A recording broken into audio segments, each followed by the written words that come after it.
So I'm hoping the audio issue is fixed now, as we should be able to get things kind of worked out. First game, you know, we know what the type of environment we're going in. Storm yesterday at Epic Sports Network. Storm today, you know, we weren't even sure where that storm was going to head, and luckily the football gods want to play a game tonight, as we are here at San Tan Foothills with 4:18 left in the first quarter. And Loop, we talked about it. The Demons can move the ball. They're quick, you know, with their jet sweeps, their options. And San Tan Foothills, with that wing T, they were moving the ball as well, but both teams hurt by the penalty bug early on in this first. Yeah, there's so many things that you can take into account. It is the first game. The weather is kind of imperfect, so the fact of the matter is both teams are trying their best, and it's just not translating into points on the scoreboard right now. So 1st and 20 for Dysart, as they have two running backs in the backfield, and it's going to be a quarterback keeper, but the Sabercats are going to tackle the quarterback in the backfield.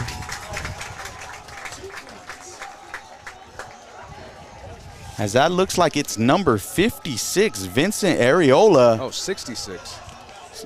66, Michael Sciarra. And what a play for the Sabercats. That's a great way to set the tone. Oh, yeah, that's something that you need to change the momentum of the game. And it looks like the quarterback never got out of the end zone, so that is going to be a Sabercat safety as they take the first lead of the game 2-0. And what a momentum builder for San Tan Foothills. It's going to be a great night. That's something that we didn't really anticipate from the Sabercats. Maybe they are out to surprise and shock a lot of people this season.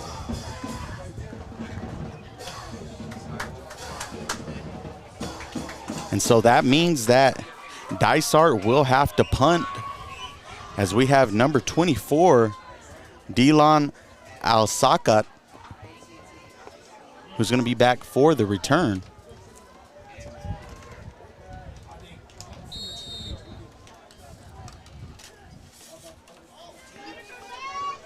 And the kick is off, and it's going to be returned. Looks like that's number 4, Vision McKee, and you know when he gets an open space, he can make things happen. Yeah, last year he rushed for 376 yards and a touchdown, so looking to stack on those stats this year is young McKee.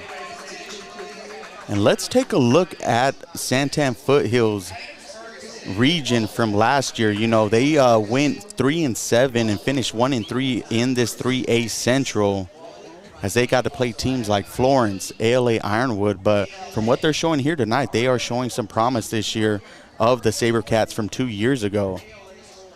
And this is something that I spoke about in our last episode. I felt like this was the type of year that they are going to have a similar season that they had 2 years ago. It's just, it's something about this team that's telling me that they have that same type of hunger.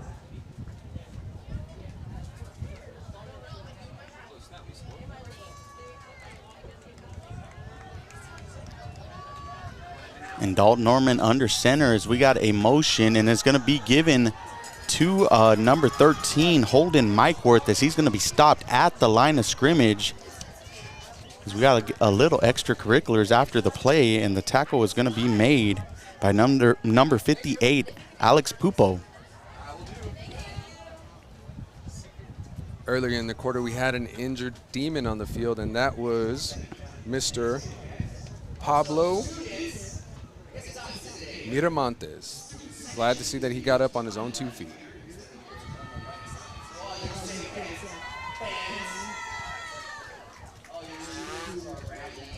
Clock ticking, and we are just at 3.5 minutes to go in this first quarter. Lots of football left. So 2nd and 10, as now we got a handoff, and it's going to be number 22, Kale Stever. But he will get back to the line of scrimmage as well. So another 3rd and 10 for Santan Foothills.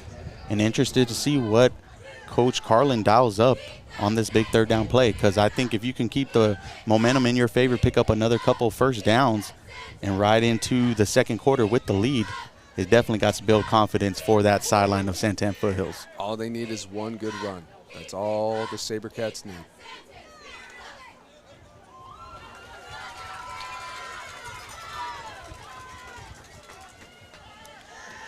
So Norman is going to roll out to his right as he's going to pick up the first down, but unfortunately we do have a penalty on the play, and it's going to be another holding against the Sabercats. So another big play. Kind of negated by a penalty there.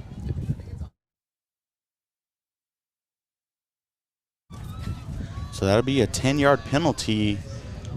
Instead of a 3rd and 10, now we are at a 3rd and 20. Yeah, definitely not what you wanted if you were Norman and the Sabercats, but I think that maybe they'll have something up their sleeve, but as I say that, they will get a timeout, and we will get a break in the action right here on the SoAZVB network.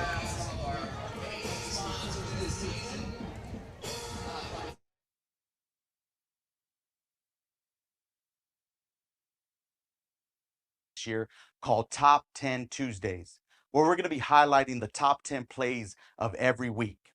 If you're interested in submitting one of your plays, please send them to the varsitybreakdown21@gmail.com and make sure you include your name, your school, your position, and your graduation year. And don't forget to tune in every Tuesday on our YouTube channel at OAZVB Network and find out which plays made our list. What's going on, everybody? Daniel Guevara here from the Varsity Breakdown. And with football season upon us, I just wanted to jump on and introduce a new segment that we have going on this year called Top 10 Tuesdays, where we're going to be highlighting the top 10 plays of every.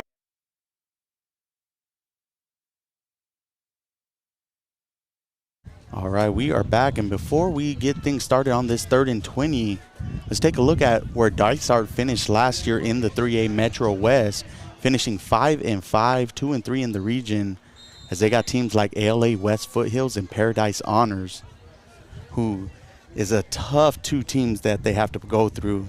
And both of those teams made it to the playoffs, but, you know, Dysart finishing 3rd, definitely got to be proud of that, especially coming into this season. And so on the 3rd down, Norman is going to throw the pass, but it looks like the receiver wasn't ready for it, as that looks like it might be number 2.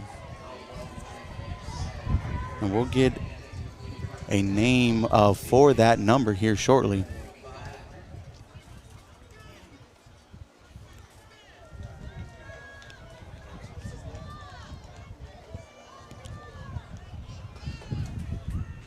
So with 2:28 left in the first quarter, the Sabercats are going to line up to punt the ball.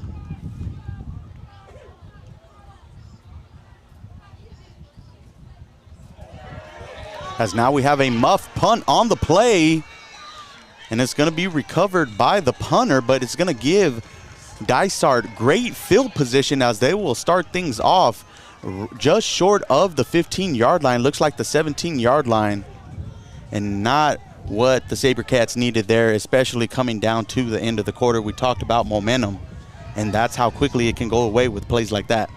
Yeah, they just got to keep a good head on their shoulders. That was not what you wanted, especially if you wanted to keep the game going in your favor. Right now, Santan up by 2, but they're in jeopardy of losing that lead with the Dysart Demons in the red zone. So Dysart's going to start things off with 2 running backs in the backfield, as it's going to be a handoff and go in for a Demons touchdown. But it looks like we do have another penalty on the play, as that ball was ran by number 12. And that's going to be Javon Christmas, but we do have a holding penalty, so a big break for San Tan Foothills with the holding penalty, as now that's going to move the Demons 10 yards back. Yeah, going back to what I said earlier, this is about keeping a good head on their shoulders. Now they just have to capitalize on this Dysart mistake. So you're going to see a lot of Javon Christmas and Donovan Hinchy for the Demons here, as it looks like Christmas is in the backfield.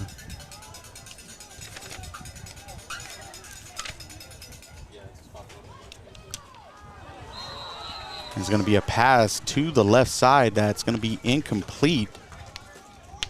And that was intended for number 4. Don't believe I have him on my roster right now, so.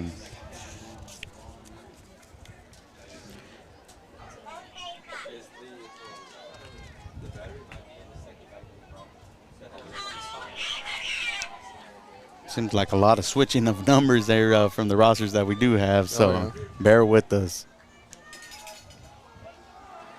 As it's going to be a handoff to the left, as that is number 3, CJ Ortega on the carry, who's going to pick up a few yards on the play and set up about a 3rd and 6 for the Dysart Demons.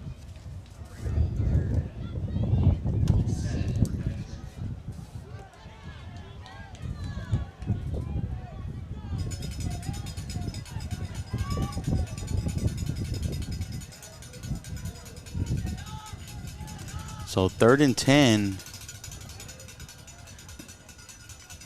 as you're going to have Christmas go in motion. Quarterback's going to scramble, and he's going to fumble the ball on the play. Looks like it might have been recovered by the Sabercats, but we'll see after all the players come off the pile. And Dysart recover the ball. A great big break for the Demons there, as the Sabercats had a great strip. So this is going to bring up a 4th and 10, and we'll see what the Demons decide to do on this big 4th down play.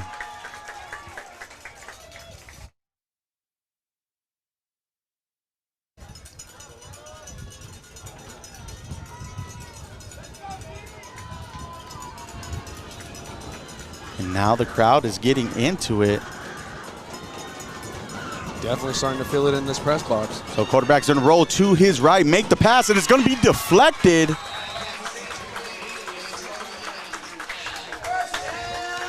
As that was broken up by number 22, Kale Stever.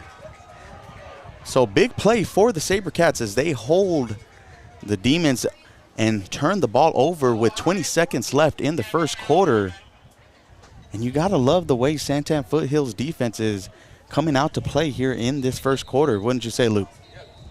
Yeah, this is definitely what I was looking forward to. I know that the Sabercats were a little bit slighted a little bit when they had heard that you had them going 1-9 throughout the season. So I feel like they are definitely hungry to show that they are more than a 1-9 team.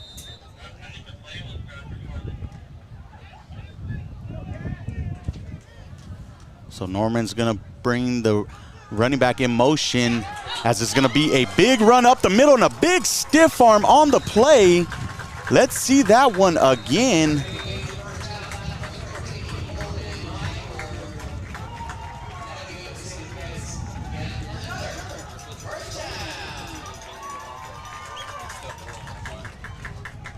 Well, man, what a run up the middle. I wish we had the instant replay on that one, because that was a great play. We're going to try to get it going here in a minute, as that looks like it's going to do it for the first quarter, as your score is San Tan Foothills 2, Dysart 0. And please stick around for the start of the second quarter.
All right, we are back for the start of the second quarter with San Tan Foothills first and 10 on the 35-yard line as we have a stop in the action as the referee is trying to get the clock working on the San Tan Foothills scoreboard. But so after one quarter, Luke, what are your thoughts, both offensively and defensively, for the Sabercats? It's a little shaky. I feel like there's easily some mistakes that are being made, but something that is correctable. So I'm not concerned. I feel like this is still going to turn out to be a great game.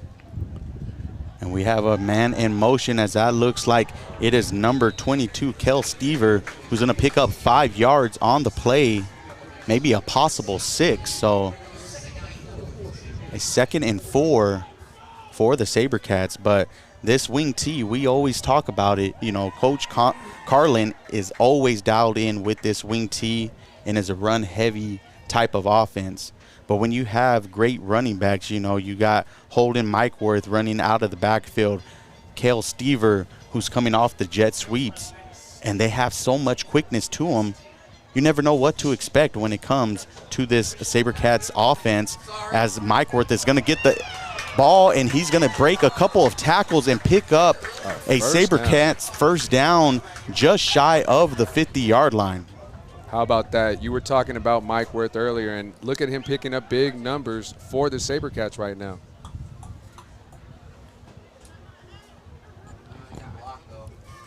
Indeed, we can't forget that we are not out here alone. We have a couple of gentlemen out here providing some great help. On the camera is Mr. Augie Chang, and our producer is Mr. Anthony Pistorio. Yeah, we'll have to definitely get some of Ant's thoughts as he's watching the action alongside us and what Augie has up on the top of the press box as McKee is going to get the handoff again. It looks like to be a 4-yard gain. So 2nd and 6 for the Sabercats as they are moving into Demon territory. Cross that 50-yard line. Norman will get his men in order.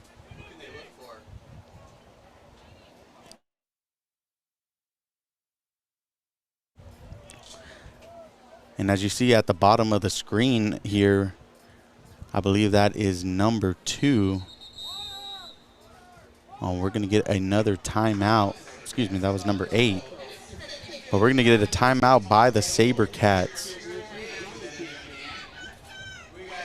And as we do, we'll take another break in the action.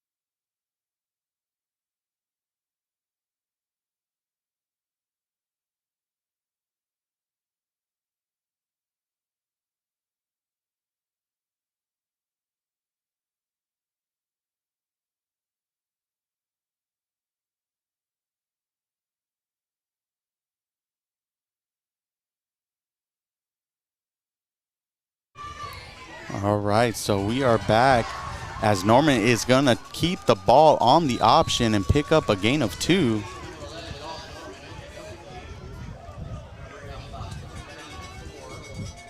So 3rd and 4 for San Tan Foothills.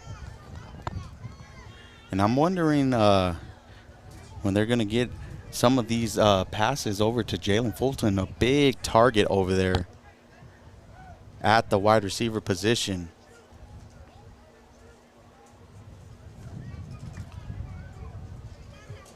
But in this type of offense, you definitely feed a lot to the tight ends, as Mikeworth is going to get the carry, and it looks like he may be just a yard or even inches short of a first down. So will the Sabercats get gutsy and go for it on this 4th down? As it looks like they have a couple of substitutions going on.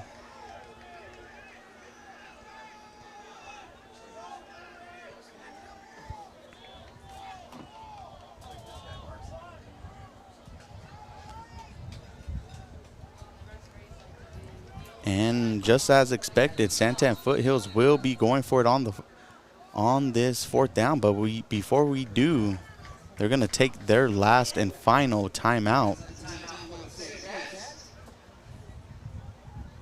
As now they have no timeouts left for the rest of the first half.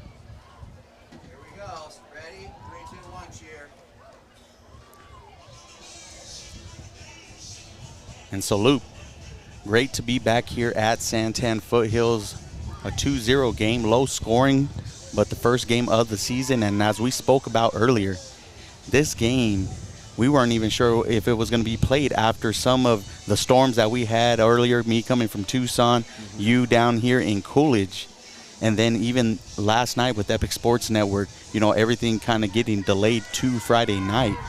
I'm just glad we got some football going on here tonight. Yeah, it took excuse me. Yeah, it took a while, but we are here. This is our first out of our 2 trips here to San Tan Foothills. I'm very excited to be back.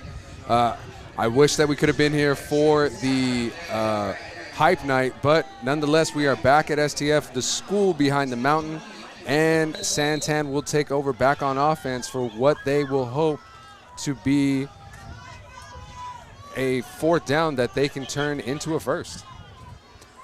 So on the 4th and 1 play, it looks like we got a stacked formation. As we got a motion, and it's going to be a handoff to the speedy receiver, as that looks like it might be number 4, Vision McKee, who's going to pick up a huge gain for a Sabercats first down. So gutsy play by Coach Carlin and his offense, as they're going to get the ball across the 32, the 29-yard line. And that's another Sabercats first down. Yeah, they are in striking range now. It's just a matter of how close can they get to the red zone until they are either forced to drive it in or kick a field goal.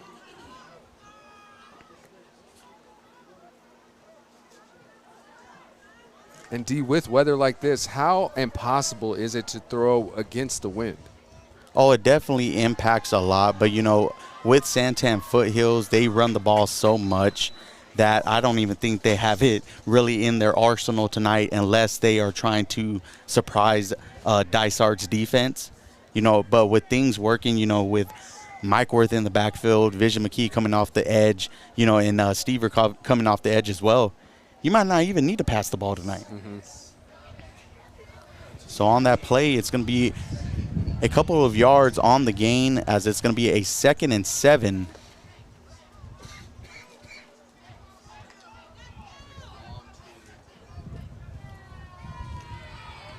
As we're going to have one running back in the backfield. And it's going to be handed off to number 2, Stever, who's going to get an opening and be tackled down just about the 10-yard line for another Santan Foothills first down. And you can hear it in the mics. The Santan crowd is starting to come alive here as their offense is picking things up.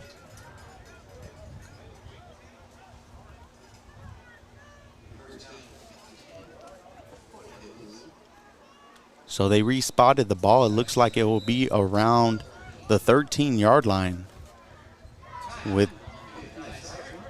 as Dysart's going to take their first time out of the half with 7:01 left to play here in the second quarter at Santan Foothills High School, where they lead 2-0.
highlights.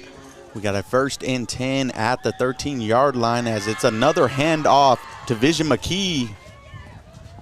As that line is going to keep pushing them for a first down, but a little bit of laundry on the play. Yes, sir.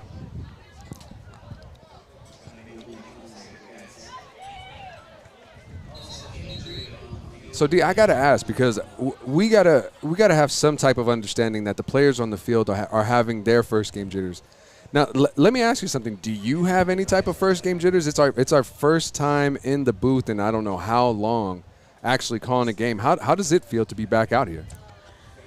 Man, it feels like you still, like the players, you got to get back into the swing of things. You know, you're going to have your hiccups. You're going to have your moments where things are not going right. And, you know, all you have to do is face that adversity and just try to power through, you know, and that's what they're doing here tonight. I think come the second half, those jitters will go away, and we're going to see a little bit of cleaner football as we do have a stop in the action for an injury. A Dysart player is down.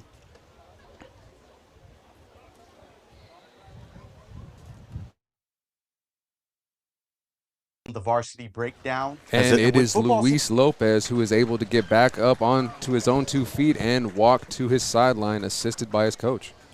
Always scary seeing injuries, you know, especially after that experience at ALA Ironwood where, you know, you see a player get carried off, you know, on a stretcher, those type of things. You don't want to see that. You always want to see a player come off on his own power, and, you know, that's what we're fortunate to see here tonight.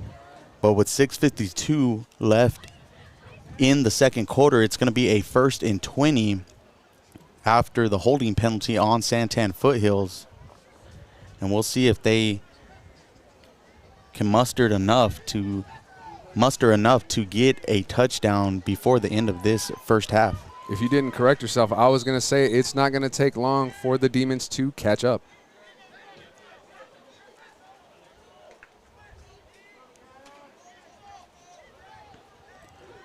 So another wing formation is going to be a fake as Norman is going to keep it himself and be pulled down. And that looks like it is number 15 as we have some more laundry on the field.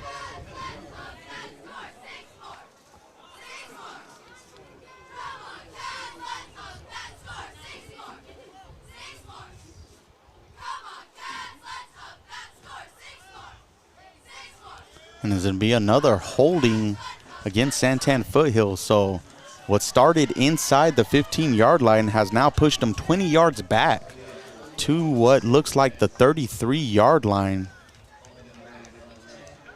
And with such a close game, you cannot afford those type of mistakes. As you were just in the red zone 2 plays ago, now you find yourself out of it and looking for some momentum to build back with the 1st and 30. Well, let's see if Coach Carlin and his team have some trickery up their sleeve to get them right back into the red zone.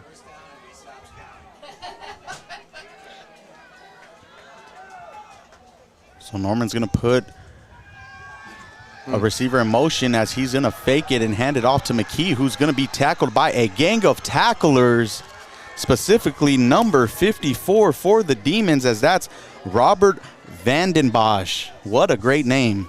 Vandenbosch on the tackle. And now that is going to be a 2nd and 35 for San Tan Foothills.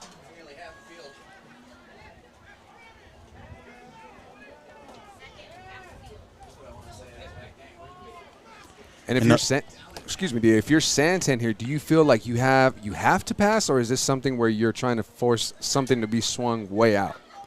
I think you have to try to attempt some passes. You know, they have not gone to Jalen Fulton, who I've been speaking about, as they have a couple more receivers lined up. A 3-receiver twins right, as now we have another penalty, and it's going to be a delay of game against the quarterback, Dalton Norman. And now it's 2nd and forever, as it's 2nd and 40. And you don't see those very often in a football game. But we did see one last year with Sabino, and they converted on a 90-yard drive. So anything's possible. I just think that this is a time to try to test out that aerial attack from San Tan Foothills and see if they can get any of these yards back, as Norman's going to roll to his right, throw the pass, and it's going to be caught by the Sabercats receiver as he's going to drag a couple more and fumble the ball. And it's going to be recovered by Dysart.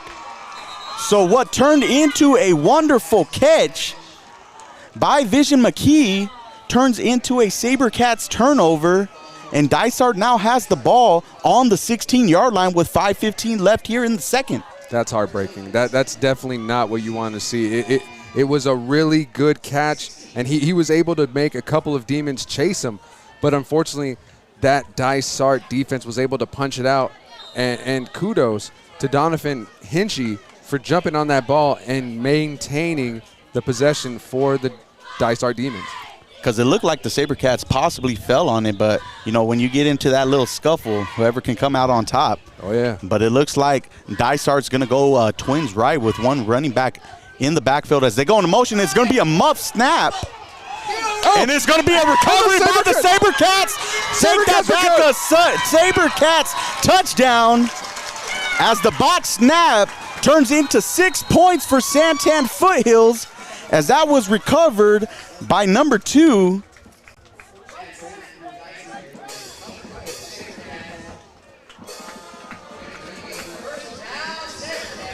And it looks like the referees, I think the San Tan Foothills player fumbled the ball back into the end zone, so they're going to spot the ball right at the 1 yard line, if not inches from the end zone. So no touchdown on the play, but a big break for San Tan Foothills on the botch snap. Boy, that was exciting. I know that there was a little bit of excitement here in this booth. And even you can see the crowd now getting into it. The band's going. Everybody's getting loud, as now San Tan Foothills is knocking on the door to extend this lead with 5 minutes here in the second. And it's going to be a quarterback keeper up the middle. And it's going to be a Sabercats touchdown, as Dalton Norman is going to sneak it from 1 yard out. And that's how you have to convert. If you're San Tan Foothills, take advantage of Dysart's mistakes and make it turn into points. Just look at the amount of emotion, how much it is flipped. They were just at the 40-yard line not too long ago, and for them to score a touchdown just before this first half is over, it is amazing. And Santan is in the lead 8-0, trying to push it to 9.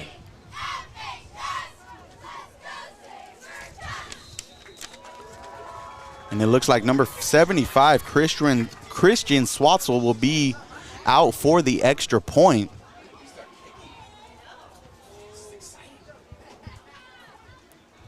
And the kick is up. Oh! And it's going to hit off of the pole and be no good, as it hit the right upright. So the lead will remain Santan Foothills 8, Dysart 0, with 4:56 here in the second quarter. And we're going to take a little pause in the action and be back in about 40 seconds. What's going on, everybody? Daniel Guevara here from the Varsity Breakdown. And with football season upon us, I just wanted to jump on and introduce a new segment that we have going on this year called Top 10 Tuesdays, where we're going to be highlighting the top 10 plays of every week.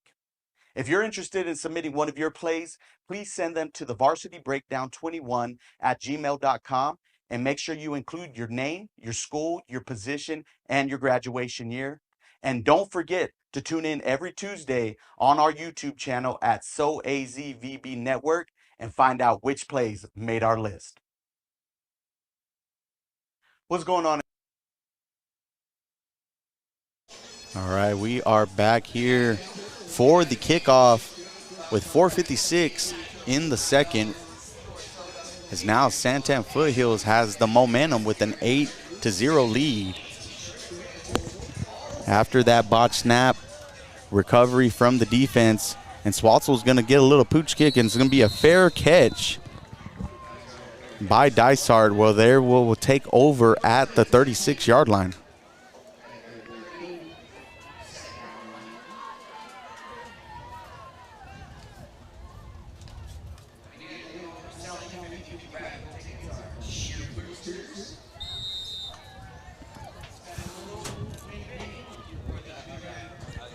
So we'll see what kind of plays Dysart will dial it up. It's interesting to see that a team that came in passing the ball very well last year has been running the ball a lot. So I'm interested to see if they're going to air it out, as they have a four wide receiver set, as number 4 is going to come into motion and get the jet sweep. And he has an opening, a little momentum, and he's going to break away. As on the first play of this drive, we have a Demons touchdown.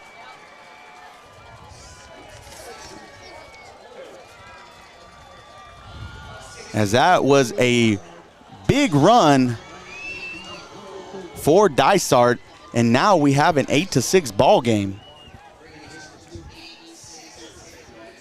And let's see if we can get that on replay for Dysart, and now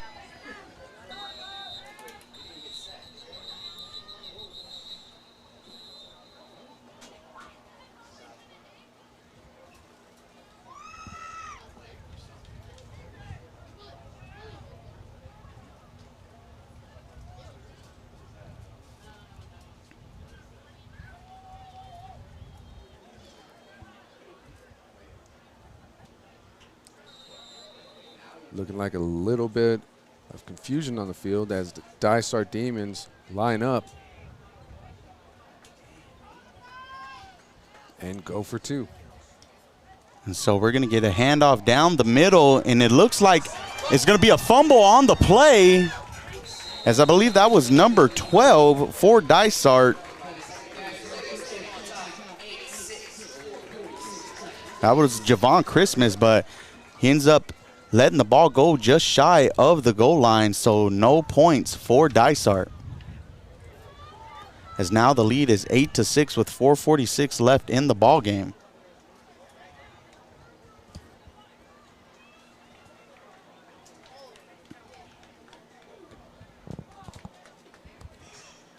And D, if you're Coach Carlin here, what do you do to answer back to a big running play like that and try to keep your team in this? I think, you have to chew up a lot of this clock. You don't want to give the ball back too quickly to Dysart, especially after that drive. So if I'm Coach Carlin, I'm going to rely on that run game that's helped them through the majority of this first half and see if you can come away with any type of points, because, Ann and I were just talking during the break, that extra point was big. It goes from a 2-touchdown game to only 1. And so I think if you're Coach Carlin, you want to take the lead into the half. It's going to give your team a little bit momentum, but if you can put up some more points, why not? Mm-hmm.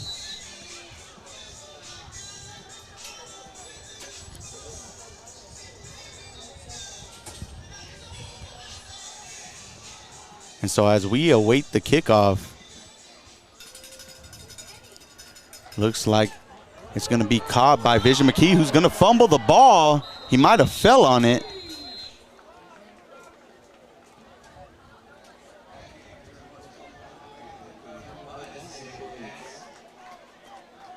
As the Sabercats will take over just shy of the 30-yard line.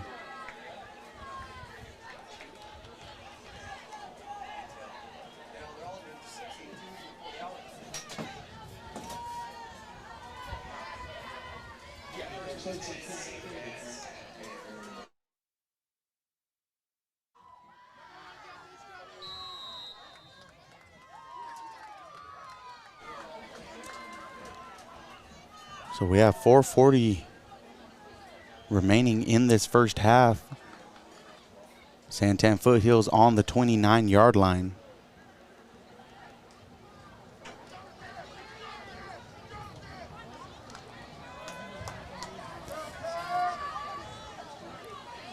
And Norman's going to put the receiver in motion. It's going to be handed off by Mikeworth, who's going to get tackled in the backfield for a loss of 2 on the play. Tackled by a group of Demons on there, preferably number 23, Noah Ramirez, at the linebacker position. Like that last name.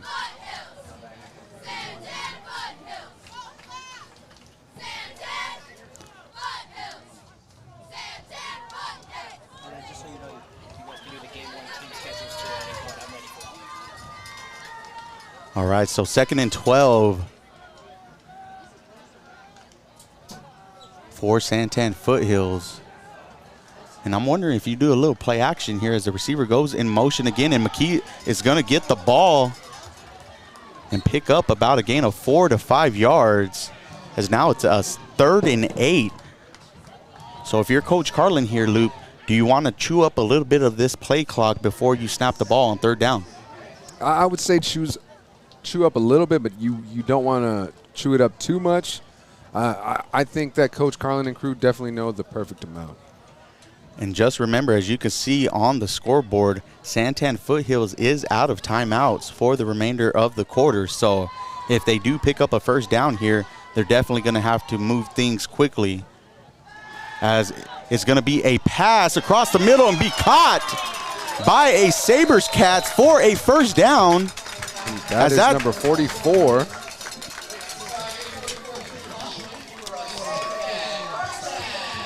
Number 44 for Santan Foothills. Drew Kaufman. As that's Drew Kaufman. You're my eyes out there, Loop. I appreciate you here tonight. Well, these big ears work too, D, so I got your back, brother. So we are under 3 minutes remaining in the half. Santan Foothills getting on the ball quickly, as it's going to be handed off to Mike Worth again and be stopped in the backfield for a loss of 2 by a group of Dysart players. Looks like number 58, Alex Pupo.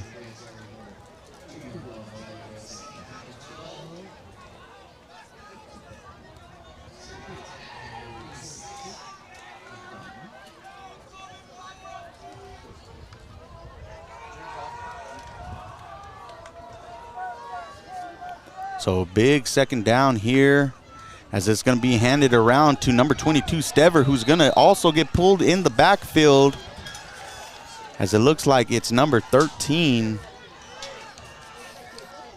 Mike Worth. That'll be William Stackhouse. As Dysart will take their 2nd timeout of the half with 1:51 left in the game. Sabercats up 8-6.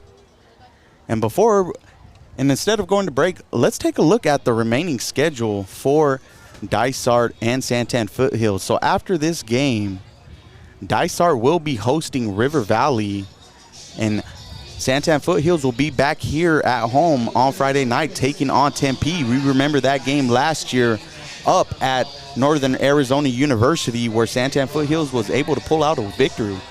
Yeah, and I feel like they are definitely in line to do the same thing this year. I know that they won't be in the big stage of the NAU Dome, but nonetheless, I feel like the momentum is definitely on the Sabercats side. Right now, they are definitely showing me some signs of life that I did not anticipate in the preseason. No, you're absolutely right. You know, I thought that this team was coming in a little bit younger, losing some key pieces that we've been talking about throughout the night, in Colton Hoffman, Cohen Scott, both on the offense and defensive side. David Robeloth, what a shutdown corner he was the last 2 years we got to watch him play. So, some big players stepping up for the Sabercats this year, and it's kind of paying off for them, having a 2-point lead against a team that beat you by 21 last year. Yeah, and I feel like what we have to do is kind of get used to this new group of seniors. Guys like Bryce J., Tayton Riviero, and Nolan Bergenson. And we're going to get a handoff. It looks like it's to Vision McKee, as he's going to get back to around the original line of scrimmage. And Dysart will take their final timeout of the half with 1:47 left in the ball game. And you were speaking of those seniors, Luke. Any other ones you'd like to mention? Yeah, there's Logan Baldonado and Kyle Jones. Plenty of them that we didn't get to know last season. A lot of these seniors were probably those quiet and reserved kids that were just on the sidelines for Santan Foothills last season. This year, looking to do more to make sure that they break out. And if Santan Foothills is able to hold on to this game tonight, how much momentum does that give them coming into a team like Tempe, who we know is trying to change things around over there? I mean, I saw their big old hype video on Instagram, and, you know, they're trying to also change their culture over there. Do you think that it definitely holds an advantage for San Tan Foothills? If they can walk away with a dub from this game, I think that it would be huge for them. But it all will depend on how Tempe does tonight in their game as well. So we're going to get a punt from San Tan Foothills.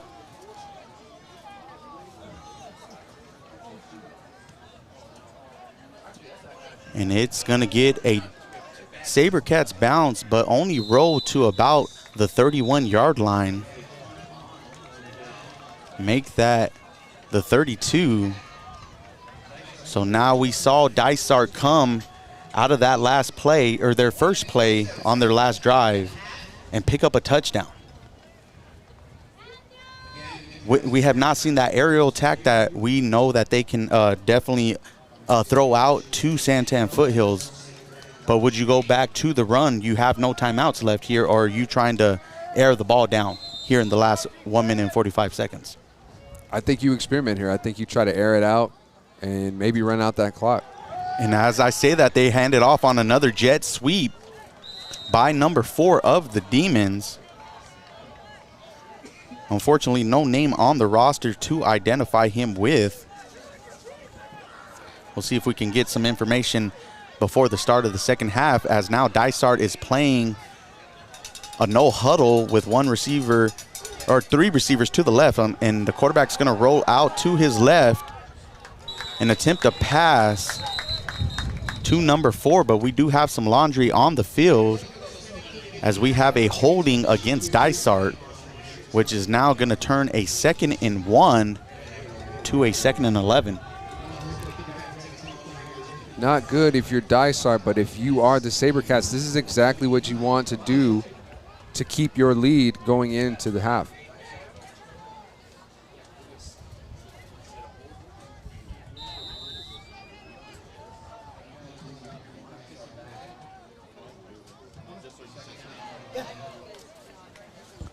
So 2nd and 11 with 1:17 here left in the second quarter, as it's going to be 3 receivers to the right, as number 1's going to go in motion for the Demons, and the quarterback's going to drop back and roll, and he's going to be wrapped up by a gang of Sabercats as they'll bring him down for a sack on the play. And we have some extracurriculars after the play, and a penalty now on. And he's going to be wrapped up by a gang. So we'll see where this one ends up going. And that's not a good sign. Extracurriculars after the play, and the penalty, as you can now see, on, and he's going to be wrapped up by a gang on the play. We'll see where this one ends up going. And the referees are discussing.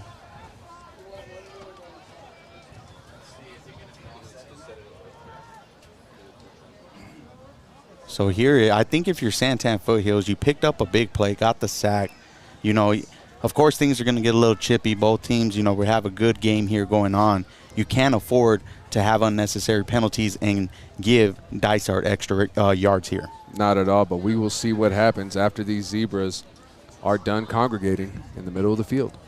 And it looks like the referee is talking to the coach of Dysart. I saw a hat fly, so I know that that's definitely not a good sign. Somebody is going to be tossed. And it looks like it's going to be a penalty against Dysart, as now that is going to be an unsportsmanlike conduct against Dysart. So a 15-yard penalty. And remember, just a play ago, they were at 2nd and 1. Now sitting at 2nd and 20, or 3rd, excuse me, and 26, as that's going to be a loss of down as well. So with 1 minute left, Demons can't afford to get hot-headed here. Got to keep things cool between the ears. And 1 minute left. I think if I am Santan Foothills, you know, you're willing to give up a couple extra yards and possibly get maybe a punt return. We saw, you know, just on the couple drives ago, a botch snap went in their favor. So if you're Santan Foothills, you're hoping that something like that happens. They just got to stay hungry. Excuse me, it's going to be 2nd and 26 as we're going to get a pass on the play. Quarterback's going to drop to his right, has an open receiver, is just going to shoot over his head and bring up a 3rd down on the play. And we got a flag on the field. Looks like it's going to go against Santan. Maybe in the area of pass interference. But it looked like the ball coasted over the play. It wasn't catchable, so I'm interested to see if that call will stand. It was thrown a little bit after the play. I believe it was something said, possibly. We will see shortly.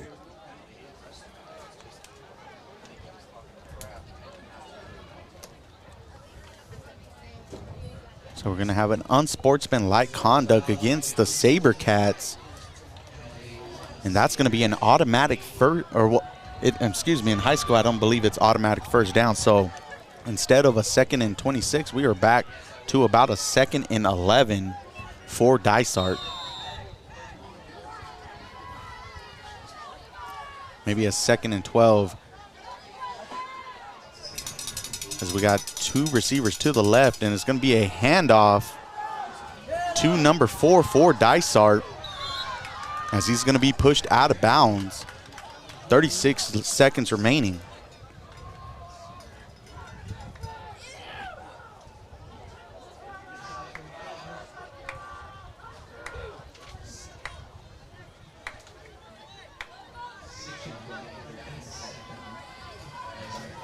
So 3rd and 7, as we are now under 30 seconds, so possibly the last play of the ball game.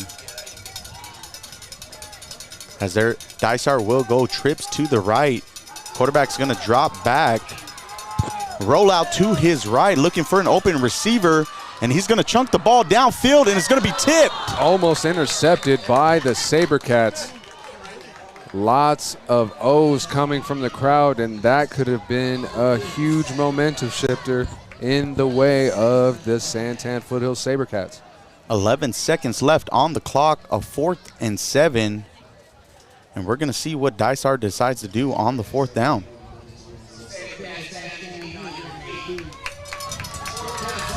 I know what I'm going to do. I know at halftime, I'm going to get something to drink, and I got to find out who number 4 is for Dysart.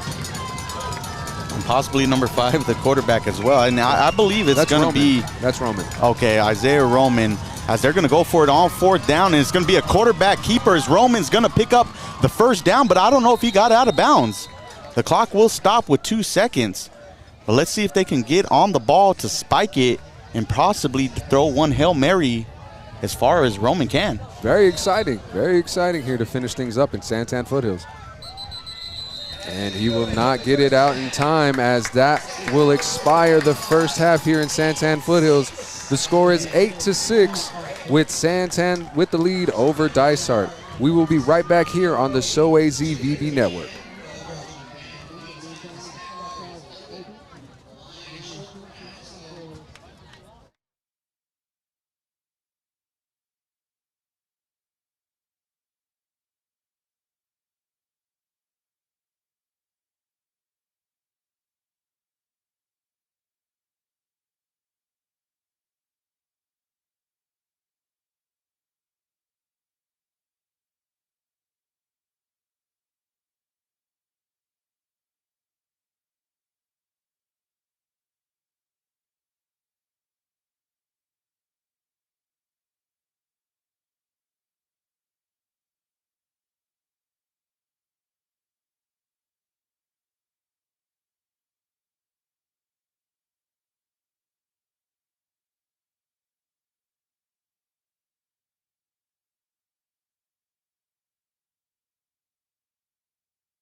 All right, well, we have about 7 minutes and 40 seconds here at San Tan Foothills with the Sabercats leading 8-6 against Dysart.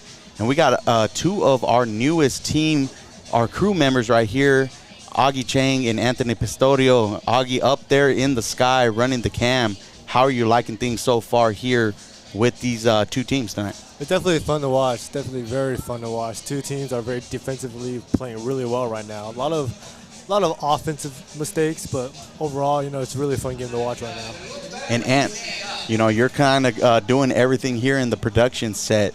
I know you probably haven't got to catch a lot of the action, updating all the scores and stuff, but what are you liking from both teams so far? I mean, let's be honest, it's pretty much been a shocker lately for us. I mean, Santan came out here and they completely flipped the script in the first quarter. I mean, we saw the defensive stop and the 3-and-out to start the drive. And for Dysart, I think Dysart just came out pretty flat in the first quarter. Now, as the game went on, obviously, things started to change slowly. But I think the big thing in the game so far has honestly been that missed PAT by Santan. I mean, that takes away a lot, and that makes it a two-possession game if you make that right there. And so when Dysart just went down and scored, I mean, they're right back in this game now. Granted, they did stop him on that two-point conversion. It's been a very surprising game, I think we could say. But the thing that I would say that I've liked from both teams is how Santan came out to begin, and I like how Dysart adjusted. And do you think, from both of you, do you feel that San Tan Foothills has the first half momentum, or is that more going to Dysart for what they did at the end of the second quarter there? I think right now, how the end of the second quarter went, Dysart has pretty big momentum going in. They just scored, and I don't know. I think they have the bigger momentum compared to Santan as of right now. And what about you, Ann? Would you agree with Augie there? For me, it's much more of a how did the halftime end? And obviously, Dysart won the second quarter, I think we could say.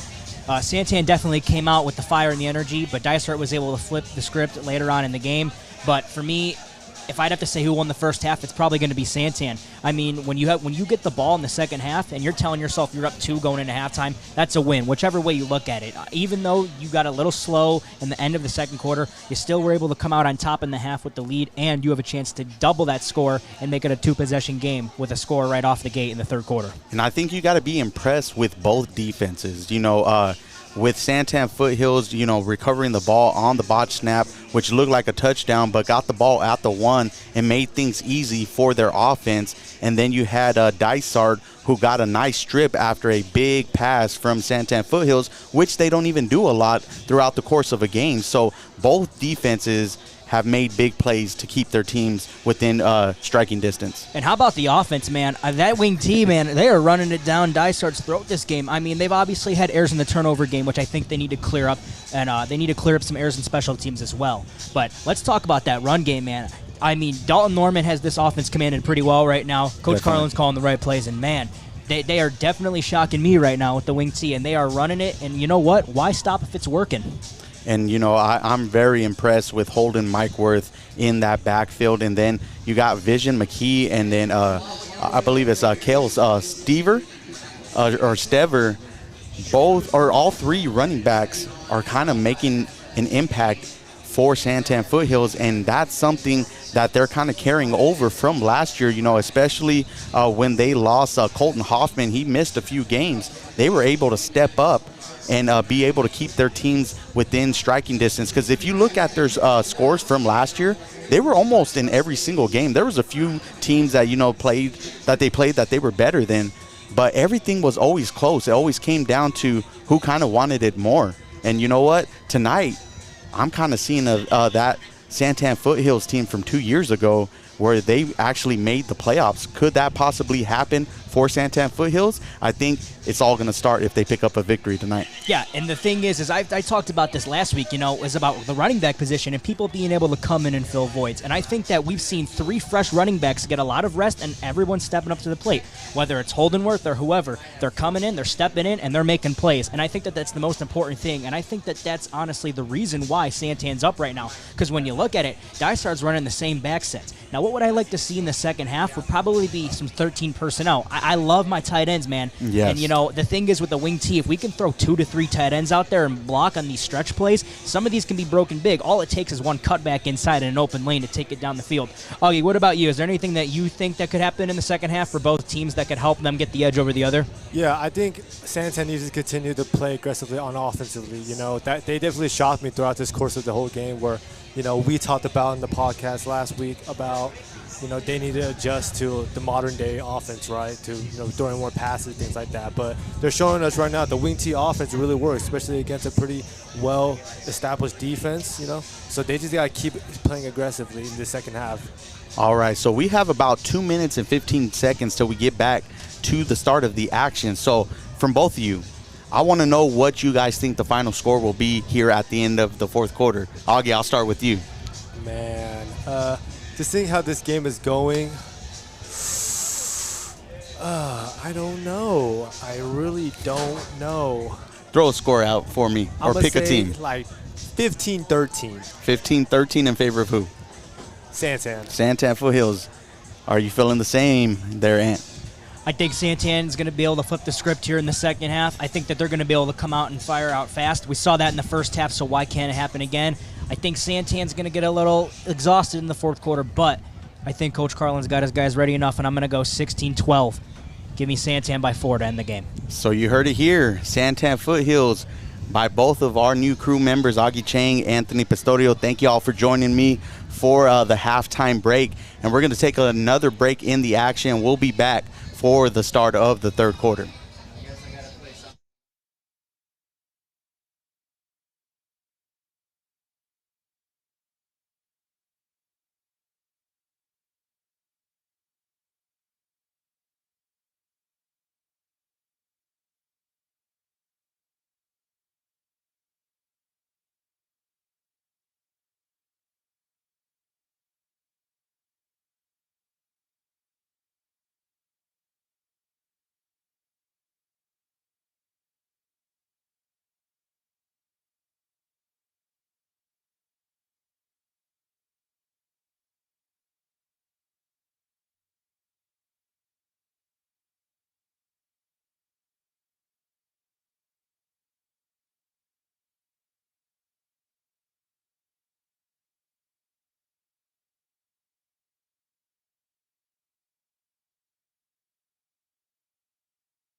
All right, we are back. We have about 2 minutes and 30 seconds for these teams to warm up. You heard from our new crew members, Augie Chang, Anthony Pistorio, make their predictions, and they sound really good on the mic themselves. And Luke, what were your thoughts of this first half? This first half has been nothing short of amazing. I feel like San Tan Foothills has established themselves to not be that same team from last year. Going along a little bit more with my prediction, with them being close to the caliber of a team that we were used to seeing about 2 years ago. Hate to bring this up, but this team that I'm speaking of is the same team that beat Anthony in the Gila River Bowl. And I know that digs up some old wounds, Ant, but I just had to bring that up. And you see him grinning over here next to us like, really, Luke, you had to bring that one up. But, yes, I'm definitely loving what I'm seeing here. You know, our two guys picked San Tan Foothills to possibly pull out a close victory. Would you definitely agree with them? Well, yeah, I didn't see that whenever we were recording, but now that we are here, this is a whole completely new, different feel. This is something different that I felt from 2 years ago. Definitely something that different than I felt from last year. This team is showing me that I need to keep my eyes here in Santan. And, we will definitely be back here in a few weeks. I'd say, a little over a month, as they're going to be taking on the Chrisman Rattlers. And you had somebody on. I don't believe we released the episode yet, but we had one Diesel Robinson. So if you guys want to hear a good little episode and hear what he has to say is going on over there at Chrisman, please stay tuned on the Varsity Breakdown podcast and make sure you check it out. But I've got to love that we are back here and we have some football going on. Just 30 seconds left until the start of the third quarter. With the score of 8-6, though, how close is that?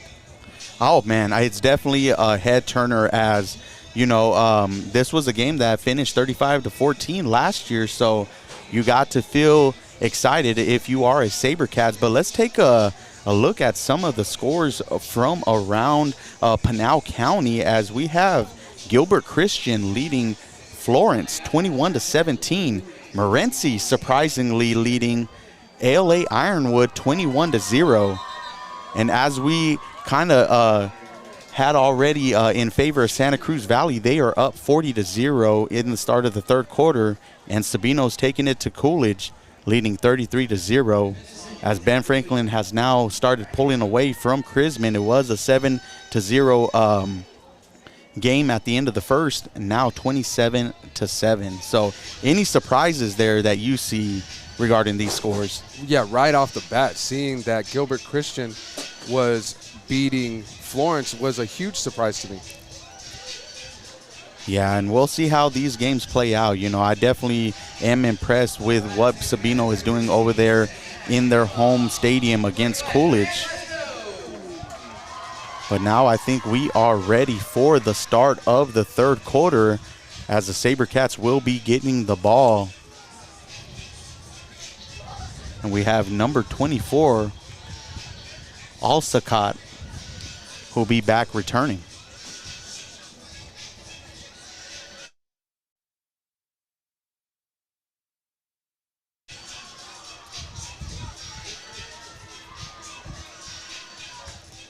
Yeah, we're definitely going to try to get you some instant replays here. That's one of the biggest feature that we have going.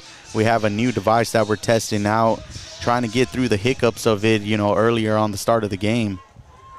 As now the kickoff is kind of short, and it's going to be recovered by the Sabercats as they'll start things off on the 38-yard line. And it's going to be recovered by the Sabercats as they'll start things off. And as we know, Coach Carlin, we don't expect much changes coming into this second half. They're going to stick to that wing T run offense and try to see if Dysart can stop it this third quarter. They were able to get a few stops by a good group of gang tackles, but we'll see if they'll be able to throw them off a little bit. All right, Norman's going to hand it off to Vision McKee, who's going to pick up a nice run on the carry and pick up about 4 to 6 yards. It looks like it might be a gain of 4 on the play.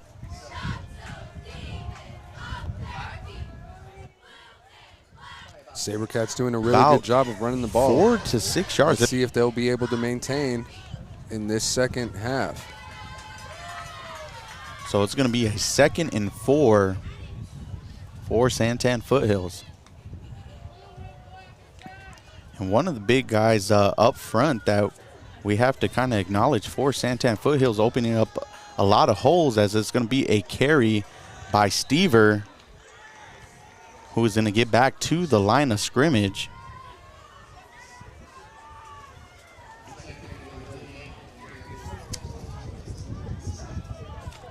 And you got big number 77, Joseph Wilson, who's a 6'5", 370-pound lineman. So big up front for Santan Foothills, helping create some lanes. Oh, yeah. Really a new face for me, but I feel like he's going to be someone we're going to be talking a lot about this season. So it's going to be a fake as Dalton Norman's going to keep the ball himself and run it up the middle for a first down. Let's see that on a replay. So it's going to be a fake as Dalton Norman's going to keep the ball himself and run it up the middle for a first down. What a run. You got to love from that Mr. instant Norman. replay, though. What's that? I said you got to love that instant replay. Oh, it's lovely. I hope y'all are enjoying it while you're watching there at home.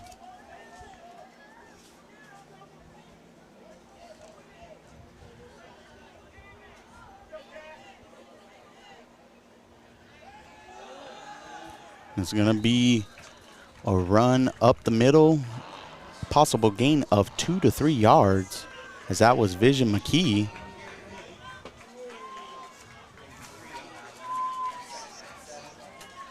And it's going to be a 2nd and 7 as the ball is at the 43-yard line. And I believe you mentioned this earlier. The Sabercats lost Colton Hoffman to graduation, but this year, Vision McKee, definitely a good filler for that position, don't you think? Oh, absolutely. 376 yards last year with the touchdown, as Norman is going to have a play action. He's going to decide to keep the ball, and he has an opening, a first down for Santan Foothills. 6 yards last year. As you see on the replay, Norman is going to have a play action. He's going to decide to keep the ball, and he has an opening for Santan Foothills. A first down as now the ball is at the 25-yard line.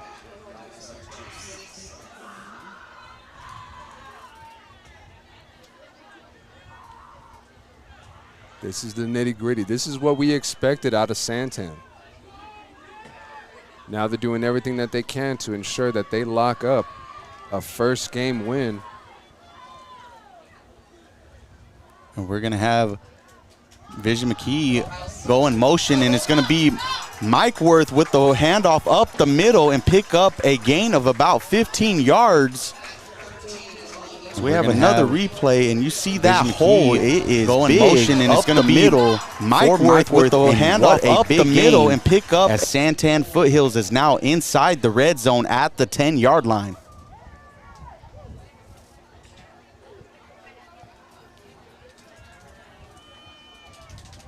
And with two, I mean, you have 3 speedy backs.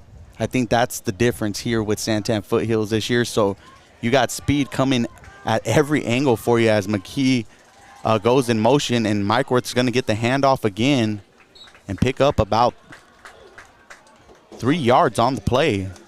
Yeah, you mentioned 1S, and that is speed. One other that I am thinking of right now is silence, because I did not hear anything about these 3 gentlemen at all in the preseason, and now they're just showing that they have put in the work in the summertime right now on the field in the fall. It is amazing.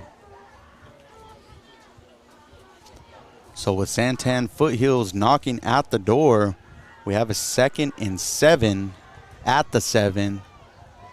As McKee's going to go in motion, and he's going to get the handoff and get the edge, and that's going to be good enough for a Sabercats touchdown. Vision McKee, 7 yards out for the touchdown. For a Sabercats touchdown. Now the Sabercats up on the Demons 14-6. And Vision they are trying McKee to lose them and leave them in the rear view. So now with 8:08 left here in the third quarter, the Sabercats have extended that lead to 8. And big field goal for Santan Foothills to try to make it a 2-score possession.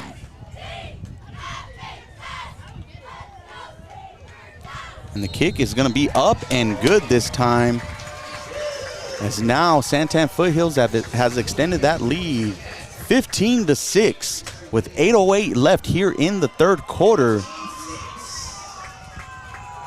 here at Santan Foothills High School. And we'll be back here on the SoAZ VB Network.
right, Santan Foothills with the kick. It's going to be a short kick and a fair catch by Dysart. Well, they're going to take over at about the 32-yard line. So what a statement drive for Santan Foothills right into the third quarter as they ran the ball up and down the field against Dysart, with Vision McKee taking it the last 7 yards for a touchdown. Yeah, they had their adjustments, and they have definitely made them here in the second half as the Demons line up and prepare to take over on offense. So we got a little bump in the action as Christmas is going to get the handoff and drag a player and be about a yard short of a first down. So we'll see what Dysart can do to answer the call.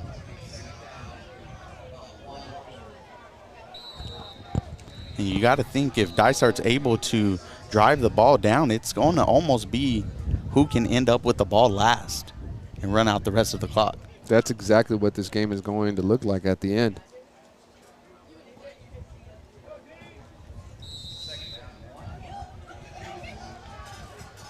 So Dysart's going to come with twins to the right, split back in the backfield. As Roman is going to hand the ball off to Christmas, who's going to look for a lane, break a couple of tackles himself, and he got an opening down the sideline, and he will take it in for a Demons touchdown. As we take a look at it, off to Christmas, look at him bounce off a couple of tackles, himself, and he got an opening down the sideline, and he will take it in. All he had to do was just adjust that separation, and he was gone. And just when you thought Santan Foothills had the momentum, just like that, back-to-back drives for the Demons where they answered on the first or second play. It's back and forth, back and forth. You got to love it. And this is the perfect game you want if you're looking for a game one. So with 7:27 left in the third, Dysart's going to go forward to the two-point conversion as Roman is under center. And he's going to roll out to his left for a quarterback keeper and take it in for the two-point conversion and cut the lead down back to 1.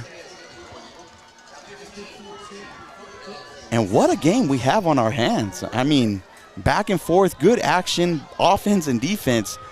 A great way to open up week 0 here in Arizona for this 3A matchup. Oh, yeah, it's been a sensational game since the start. Now I'm really looking forward to seeing what Santan does to retaliate.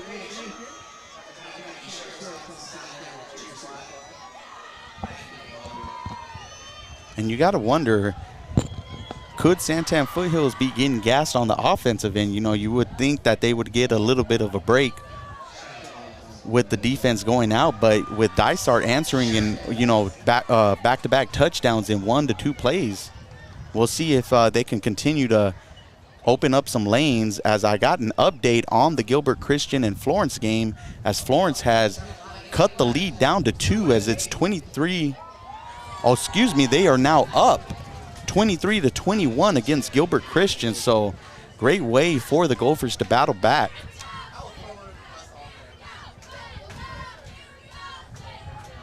And Morenci, you know, a team that we thought was going to be pretty young, is up 35-0 against ALA Ironwood. So some interesting scores going on around this 3A Central as Dysart is now ready for the kickoff. It looks like Vision McKee is going to get the return, and he's going to get a little bit of an opening before being taken down at the 38-yard line. You got to love the tenacity that these Santan football players are running with. They are trying to run through every tackle.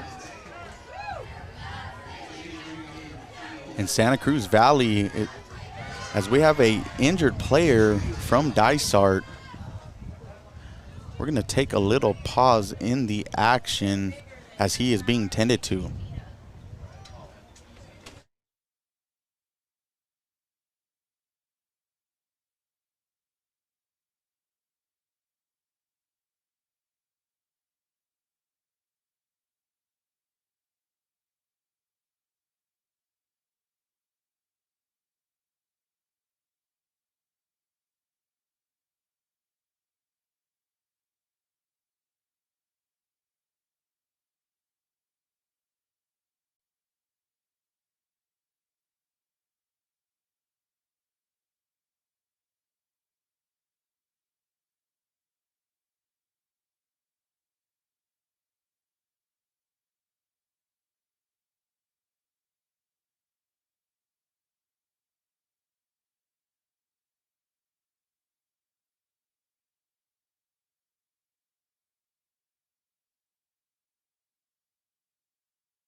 All right, we are back at San Tan Foothills. Good to see the Dysart player get up off his own power. As San Tan Foothills is going to take possession on the 38-yard line with 7:21 left in the third quarter. As it's going to be handoff to Stever, who's going to be able to pick up about 4 yards on the play.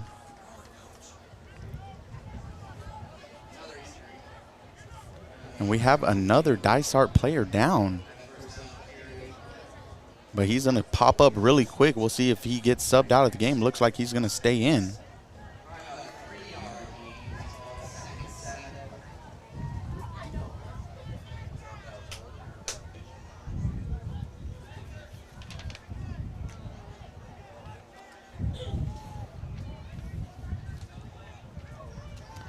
And it's going to be a handoff down the middle by Mike Worth, who's going to pick up a big gain on the play, just shy of the 45-yard line, but across midfield, and that's going to be good for a Sabercats first down.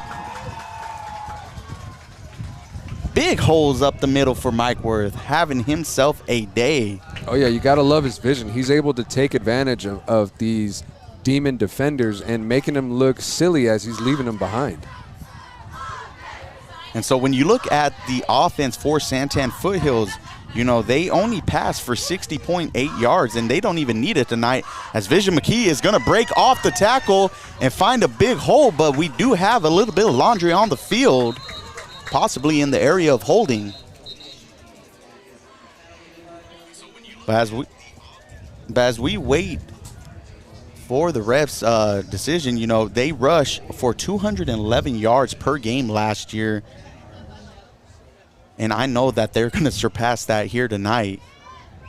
And I think that, you know, that's going to be the keys to victory for San Tan Foothills, as it was a holding on the play. So after a big game, you definitely do not want to go backwards. And unfortunately, that's what they do here. And Santan will look to correct their errors. So we are now under 6 minutes remaining in the third. And it's a 1st and 20. So now the Sabercats are back on their own 45. McKee will go into motion, and there will be a handoff up the middle for a gain of almost 10. And that's going to be holding Mike Worth again with the carry. And that'll make it a 3rd and 12, excuse me. Oh, correction, 2nd and 12. Sorry about that. Excuse me. But I think if you're Coach Carlin here, you know, you see the offensive coordinator possibly having them drain out a little bit of clock here, maybe try to use up the duration of this third quarter, as now we have a delay of game on the Sabercats. And those are the things you cannot afford. Yes, it's good to run down the clock, you know, especially with this type of run game, but you got to be aware, if you're Dalton Norman, as to how much time you have left, and got to get that snap off really quick. 100%. Those delay of game penalties are costly. So Mike Worth is going to go in motion, and McKee is going to follow suit, as Norman is going to find an opening with the option. The RPO is going to be in favor of the Sabercats, as they are going to be right at the line to gain. We'll see if they picked up the first down on that one.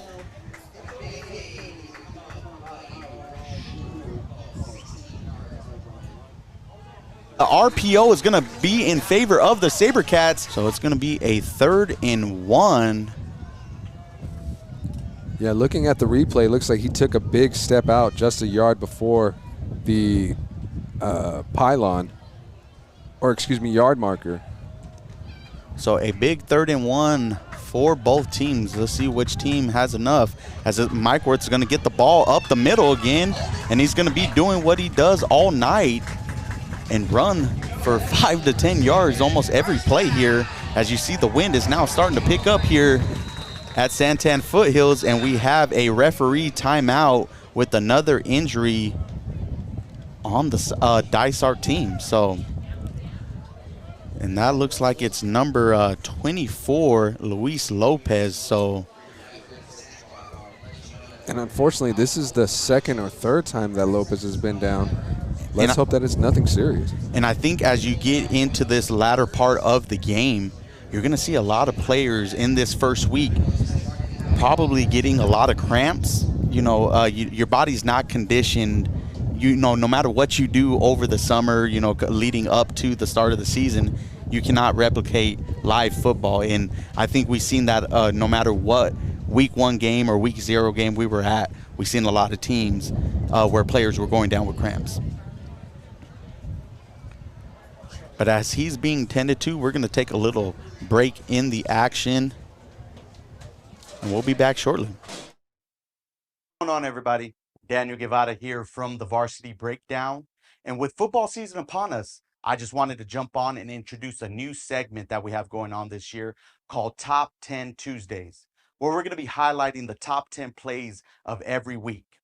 If you're interested in submitting one of your plays, please send them to the varsitybreakdown21@gmail.com and make sure you include your name, your school, your position, and your graduation year. And don't forget to tune in every Tuesday on our YouTube channel at SoAZVB Network and find out which plays made our list.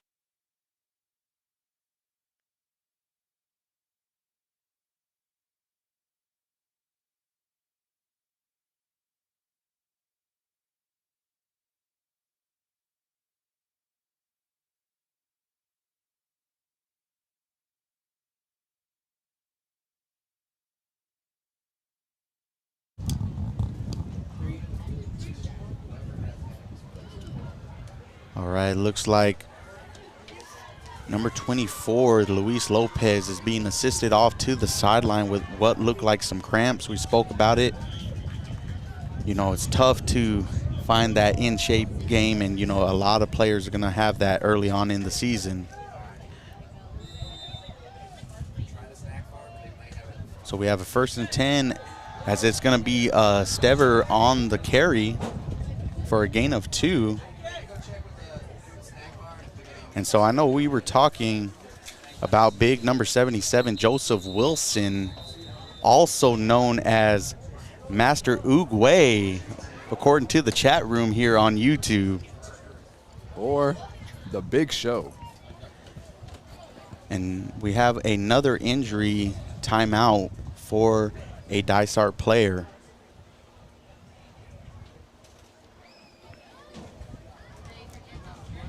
But instead of taking a little break there, Loop, I mean, a great game we got here, week 0 on the SoAZVB network. We got football. It's back. It ain't going nowhere. So I hope you guys are enjoying. Please let us know in the comments how we're doing. You know, we're going to get all the kinks out of the way.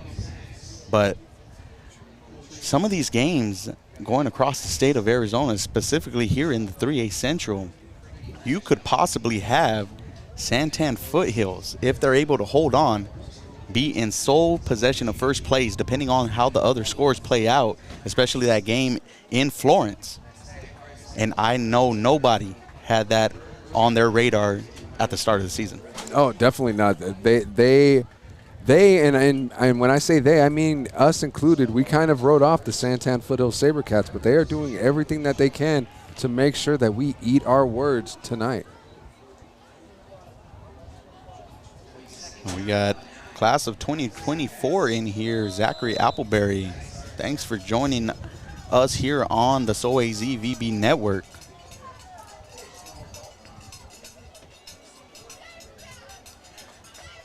And McKee is going to go in motion and get the handoff, and he's going to get an opening down the sideline.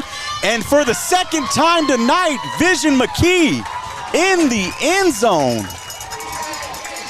As we take a look at it, he's going to get the jet sweep, make a cut. Get the handoff, and he's going to get an opening down the sideline and dive for the second time for tonight. A Sabercats touchdown, as now the lead is 21-14 with 3:57 left here in the third quarter. What a run game going on for Santan Foothills here. Oh, man, lots of excitement. Lots of excitement going down on the field. Just right now in the booth, had my friend Landon come in. Great to see him again. Oh, man, things are going great here at San Tan Foothills right now. And as we await the extra point, the kick is up. And it is good. So with 3:57 left here at Santan Foothills, the lead is now 22 Sabercats, Demons 14. And we're going to take a little pause in the action and kind of take this in.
All right, we are back here at the SoAZ VB Network with Christian Swatzel getting ready to kick things off for the Sabercats. Another short kick, but it looks like Dysart's going to return it here.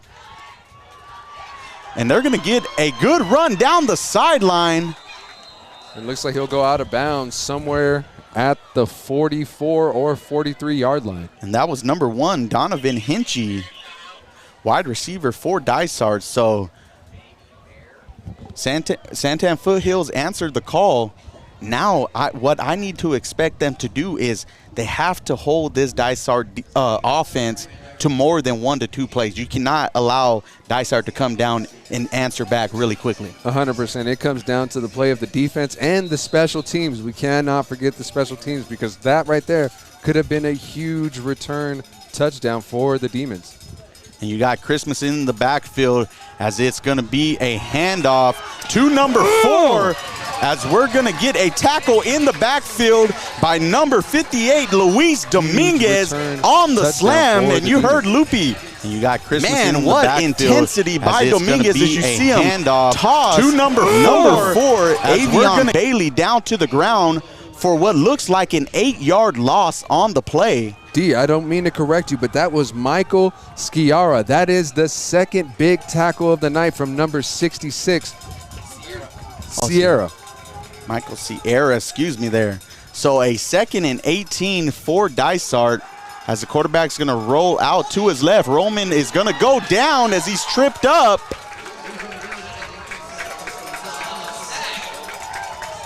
As that's going to be a sack for Santan Foothills. And is that Sierra again? Sierra again. I am saying it right now. This is game 1. Sierra is going to be the heart and soul of this Santan defense. So what has now become a 1st and 10, we have a 3rd and 26 for Dysart as they are moving in the wrong direction, and Santan Foothill fans are letting them hear it. So Roman is going to drop back and look for a pass across the middle. It's going to be caught and then dropped by Bailey across the middle. It seemed like he was going to come down with the catch and possibly make a move there. So big break for Santan Foothills and what forces a 4th and 27 for Dysart. Yeah, and you could see the frustration on Bailey's face. He knew that he had it, just lost the grip of the ball, and unfortunately with his hands on his helmet tells us that this 4th down is coming. So Dysart is going to play it safe and punt the ball away. No returner for Santan Foothills as it's going to take a bounce and go out of bounds at the 24-yard line. So we have 2:21 left here in the 3rd quarter San Tan Foothills leading 22-14. And we'll be back on the SoAZ VB Network.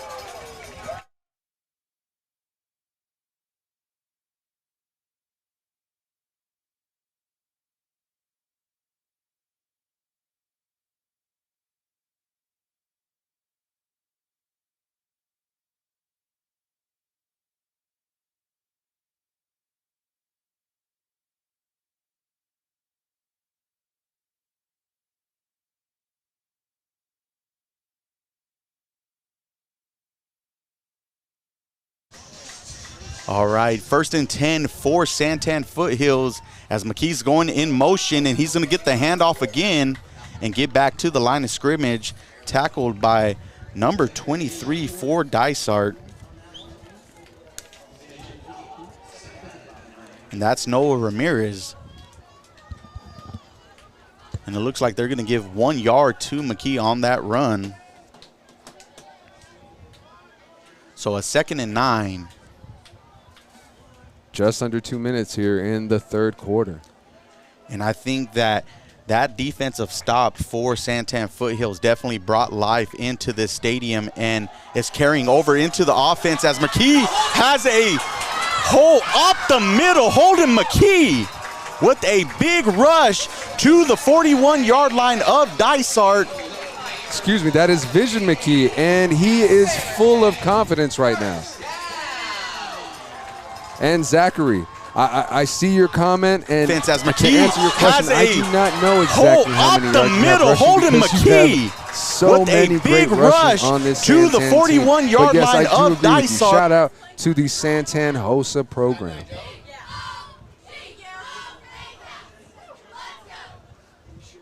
So Mike Worth's going to get the handoff down the middle, and he's going to break away and be tackled down at the 15-yard line as we do have a penalty on the play. We'll see what the call is. And hopefully this doesn't come Mike back. Worth's going to get the handoff down the middle, and he's going to break away. Mike Worth and McKee are building some momentum. And be tackled down at with this offensive line from Santan Foothills. And I don't know if the Demons are going to be able to stop them going into that fourth quarter. They are definitely gassed here in the start of this second half. Yeah, between Vision and Mike Worth, and we can't forget Seaver. They have been a really big factor in this game.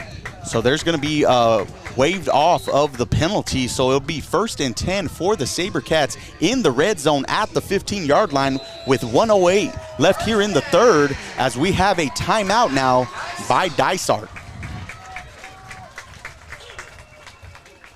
Gotta love the energy here in Santan.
All right, we are back here on the SoAZ VB network as Santan Foothills is in the red zone at the 15-yard line with a 1st and 10 and 1:08 left here in the third. Shout out to Santan DJ playing Cotton Eye Joe. And Mike Worth is going to get the ball up the middle and pick up a gain of about 5 yards. We'll see where they spot the ball. It'll be a 4-yard gain as that'll be 2nd and 6. We'll see how many more plays Santan Foothills wants to run in this third quarter, or maybe even just take it all the way to the fourth. If I'm Coach Carlin, I definitely want to run this clock down. You're holding the lead, and you want to hold on to that lead going into the fourth quarter.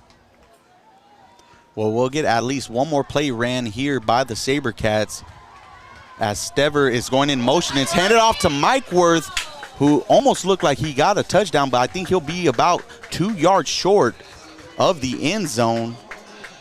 As this is going to bring up a 3rd and 2, and we have a Sabercats player down. But as he's being tended to, we'll jump back into the booth.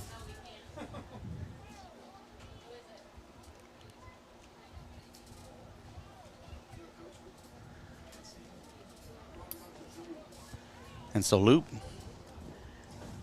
I think we're going to be hearing some things from San Tan Foothills come next week, especially when we get back on to the Varsity Breakdown podcast, as we're joined with our producer, Anthony Pistorio. And, I mean, what can we say about this San Tan Foothills offense, let alone I got to give a lot of credit to that front five of the Sabercats. Yeah, I mean, wow. Definitely surprised, right? I mean, just incredible. I call it the two-headed monster in the backfield. I mean, these guys are just running it down their throat, and they have no answer. And I think that's what we talked about, is it's going to be important for Santan to come out in that second possession, that first possession in the second half, and score right away. And they've exceeded expectations, and now they're in sole control of this game with an 8-point lead. And, I mean, threatening to score right now to make it a two-possession game, and that's huge at this point, and especially going into the fourth quarter with how much time there is.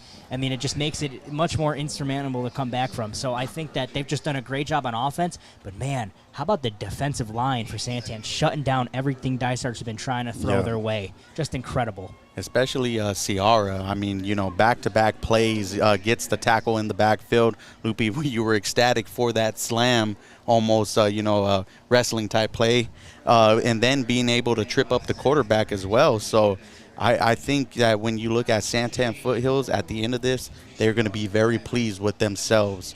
And don't look now. I mean, they could possibly repeat the score of last year, but be in their favor.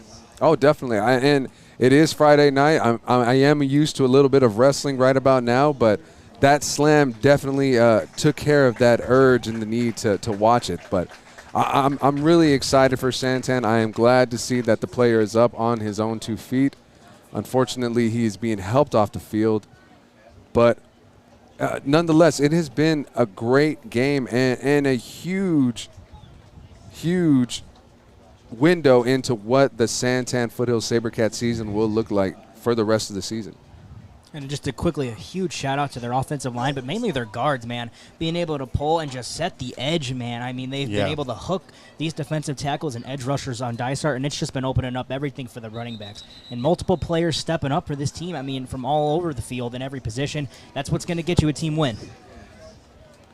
And we're going to see if Santan Foothills is going to run one more play, or if they're going to take it back to the fourth quarter. As play will resume under 15 seconds.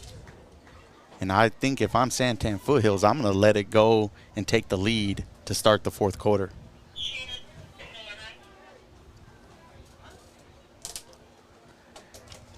And it looks like they're going to do just that, as after 3, Santan Foothills is leading Dysart 22-14 here at Santan Foothills, and we're going to take a little break and be back for the fourth and final quarter here on the SoAZ VB Network.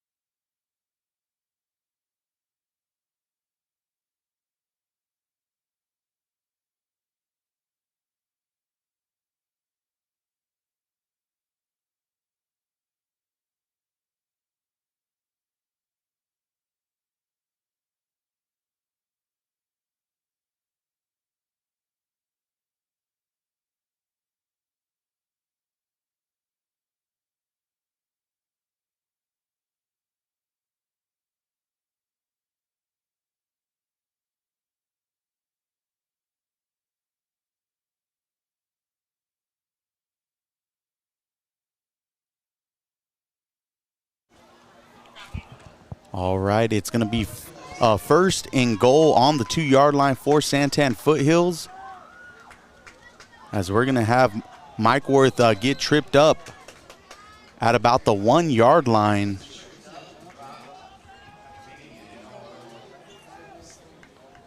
As San Tan Foothills is looking to extend that lead to 14.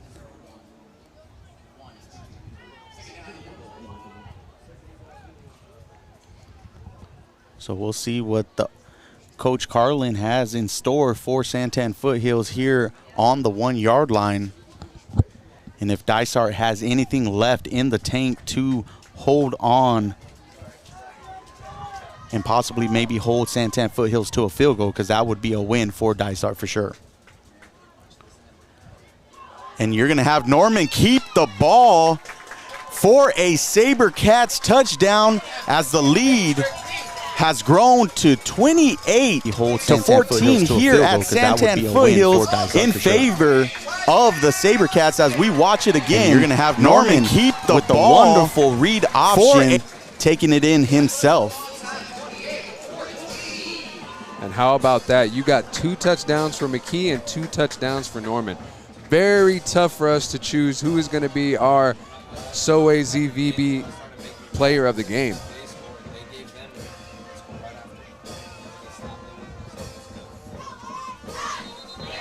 And we're going to have a penalty before the extra point, as it's going to be offsides against Dysart.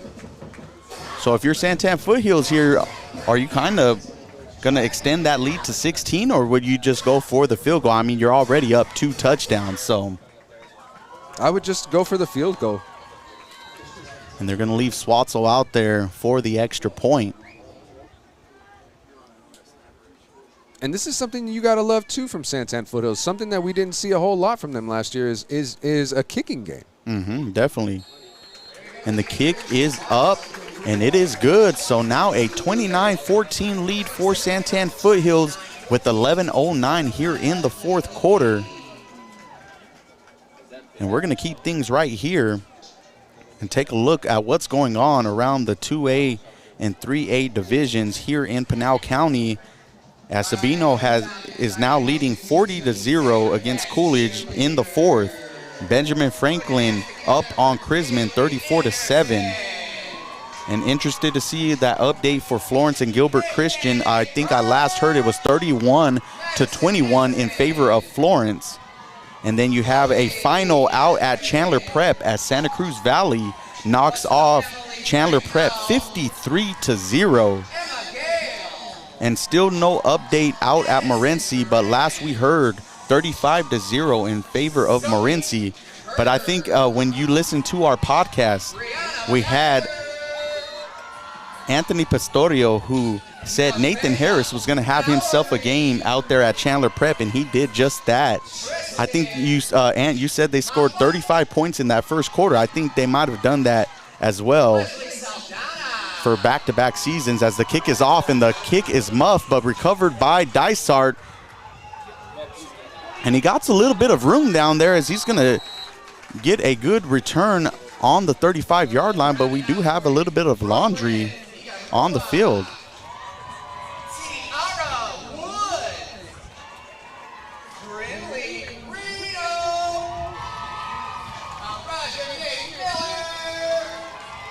And you hear the announcer announcing that cheer squad for San Tan Foothills, who's been keeping the crowd into it tonight. That's one thing you got to say about San Tan Foothills, is that cheer squad has a ton of spirit every year.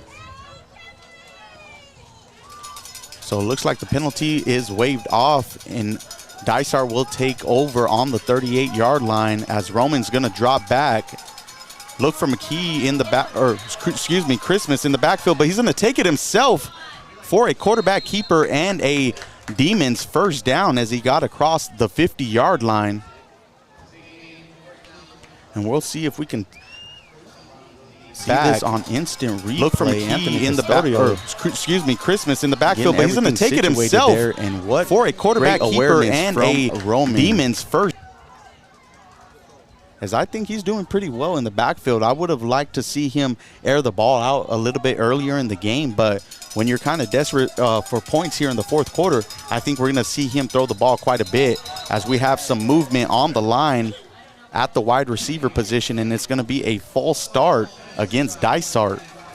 And I agree with you, dude. It would have been great to have seen him test that arm out a little bit earlier in the game, but now that the game is winding down in the time, the wind itself is also dying down. So that's why I feel like he's able to throw it and be a little bit more confident with his throws right now.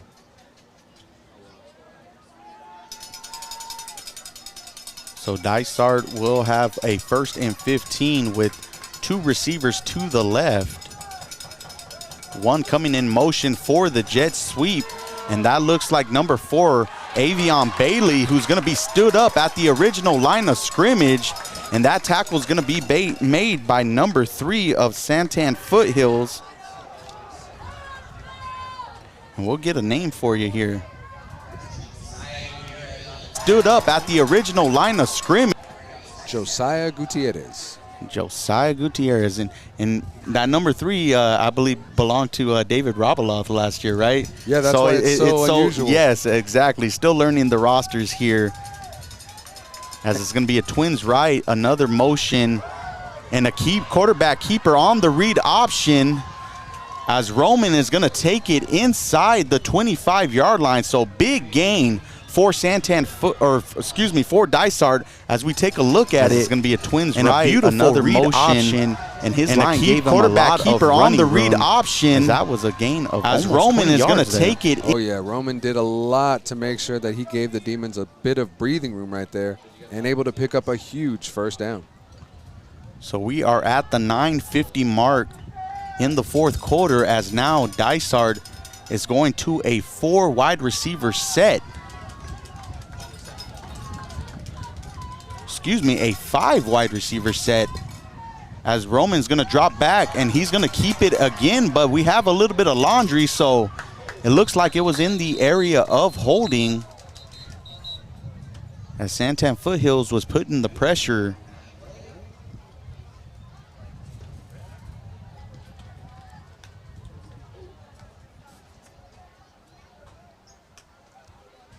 Holding. So that'll back them up 10 yards and be a 1st and 20.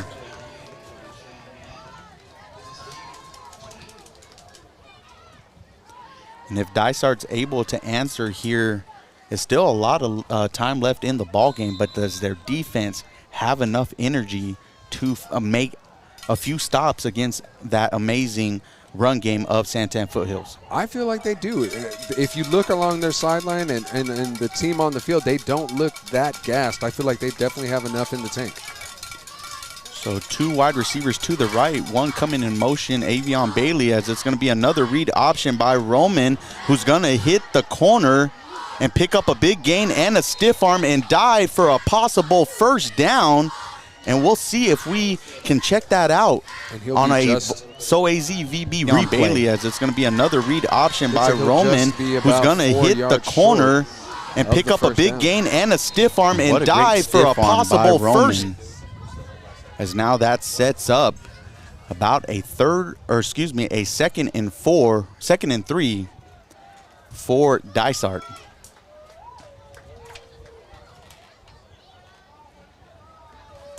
So we have split backs in the backfield, as Christmas is going to get the handoff and go up the middle, and it looks like it's going to be enough for a Demons first down, as we have another Sabercat down on the field. Possible cramp right there, but he looks like he's going to be able to get up and walk it off. Dysart now within the red zone, looking to capitalize now that they're within striking distance. And I'm wondering, we are introducing that Top 10 Tuesdays. How many of these players are going to submit a play from this game to qualify for that Top 10 Tuesday? I don't know how many, but I'm really looking forward to seeing what these camera angles look like. And we have a little bit of a mix-up in the backfield there, as Christmas is going to get the handoff but be brought down by a Sabercats player, and that looks like it's number 30, Andrew Wright, for Santan Foothills. And we have a little bit of a As that's mix-up gonna be in a the loss backfield there of 5 as on Christmas the is going to play. get the handoff but be brought down by a Sabercats player. Both teams assess And that their play. We want to give well wishes to Josh Ariacho, who was carted off the field last quarter, hoping that he makes a good, speedy recovery. So we have 7:40 left in the ball game. And a 2nd and 15 for Dysart as they are now going trips right. One running back in the backfield. Roman's going to drop back. And as he rolls to his right, he has a receiver open in the end zone, but leaves it just short. That could have been 6 points for Dysart. But definitely hard to put anything on the ball when you're kind of scrambling with that pressure from San Tan Foothills. Yeah, just not enough mustard on that throw. And you could see the receiver very frustrated that it was a short throw, but nothing you could do there except move on and try to capitalize on the next play.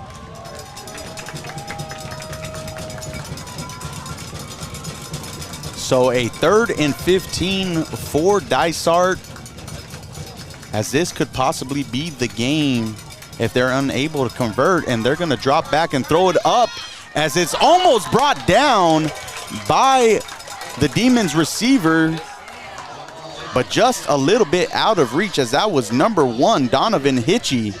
And it's going to bring up a 4th down for Dysart, and you know that they have to go for it being down 2 touchdowns with 16 left in the ball game. Down 2 scores doesn't leave a lot of options for Dysart. We'll see what their offense is able to come up with. And that was a good one-on-one play. It looked like that was Vision McKee.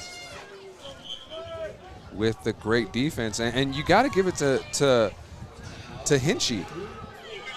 Yeah, Hinchy. It was almost a one-handed catch. And as I say that, the Demons will take a timeout. So with 7:16 left in the ball game, it's 29-14 in favor of the Sabercats. But we're going to keep things right here as it's going to be a quick timeout from Dysart, and they're going to be ready to get on the ball. So a play here, I mean, you need something big, 15 yards to pick up. The pass hasn't really been there, but when Roman gets moving in the back there, he's able to do something with it as he got some pressure, and he's going to be wrapped up in the backfield. And is that number 66 again? I think that's Michael Sierra on the play. As we check it, When Roman gets, Sierra, excuse me, moving in as we check it out the again back on the there, he's able to do SOACVB something with it as he got instant some replay. pressure. He's going to be wrapped And what up pressure in the off the edge. backfield from number 66 there. And look at Jalen Fulton. He is excited on the sideline. Got to love this energy that we are feeling right here at Santan Valley. So Michael Sierra, the big plays on the defensive side for the Sabercats as now they take over possession on the 21-yard line with 7:09, and you got to think that this might have been the last shot for Dysart here in this ball game with how well Santan Foothills has been running the ball. No lie. It's just a matter of maintaining the lead and running out this clock. And so Mike Worth is going to run the ball up the middle for a gain of maybe 1.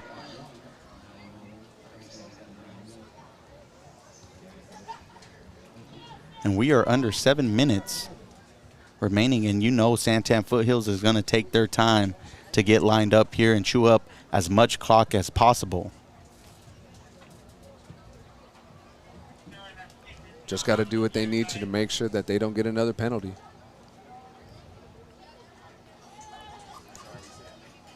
And we're going to get a handoff, and that's Vision McKee, who's going to look for something on the edge and pick up what looks to be about 2 yards. So it'll be a 3rd and 7 for the Sabercats as we have a final out in Sabino as the Sabercats of Sabino knock off Coolidge 40-0. Ben Franklin beats Crisman 34-7. And with 5 minutes and 52 seconds left out at Gilbert Christian, the Gophers lead 38 to 28 over the Knights.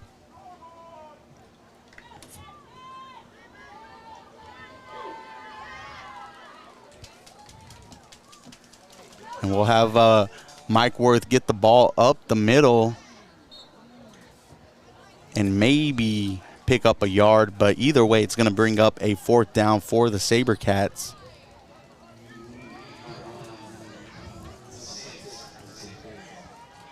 As they're going to send out the punting unit. And Dysart still has 2 timeouts left here in the 4th quarter. You were wondering why are they not using that to kind of save some time here and see if maybe they could pick up another quick touchdown and leave enough time to possibly get another possession at the end of the game. But Christian Swatzel will be back to punt it and just gets it away as he kicks it out of bounds. And we'll see where the spot is. It's going to be right on the 50-yard line. So with 4:49 left in the ball game, Dysart will take over possession. And with this change of possession, got to give a shout out to a former coach here at San Tan Foothills, Coach Shanks, watching us on YouTube. Shout out to Coach Shanks, now coaching the Copper Canyon Aztecs. And good luck to them next week as they'll be kicking off their season in that 4A division.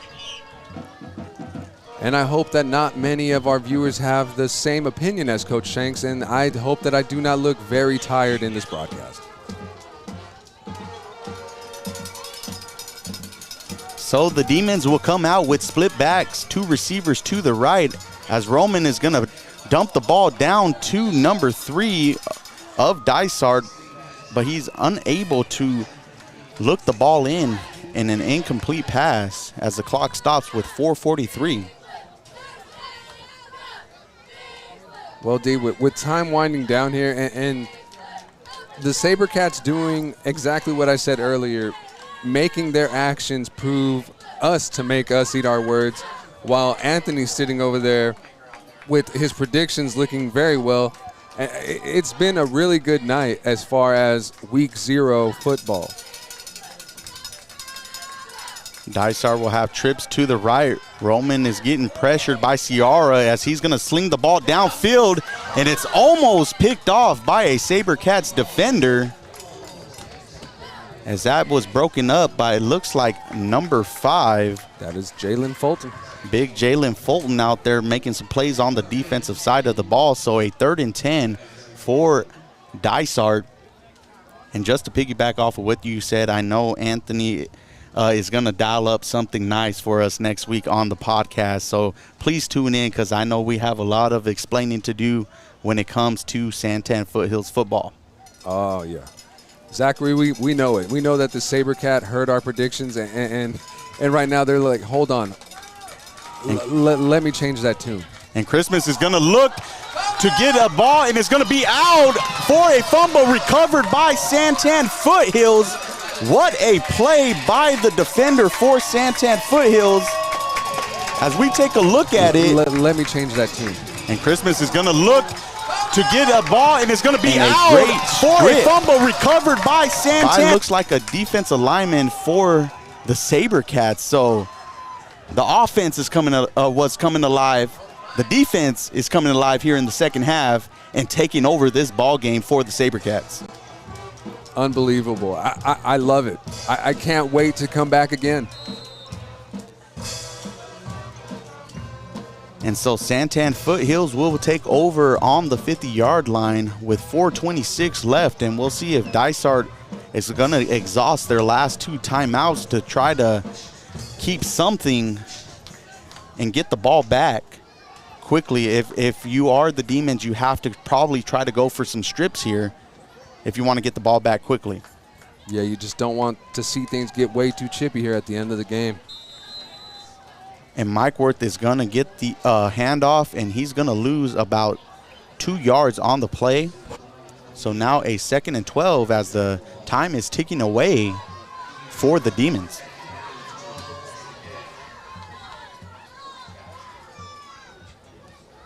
And we'll get a change of personnel for Coach Carlin.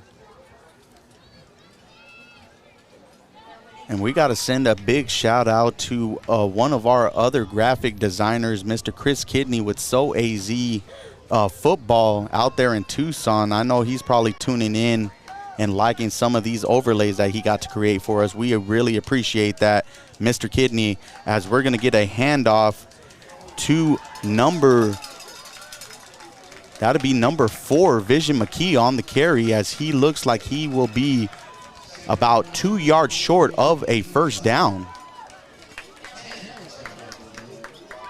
And look at these holes being created for Vision McKee. And with that speed, I mean, that'll be all you need is one open lane, and you are going to run for a while with this offensive line from San Tan Foothills. Well, guys, all I can say is that next episode is going to be interesting for sure.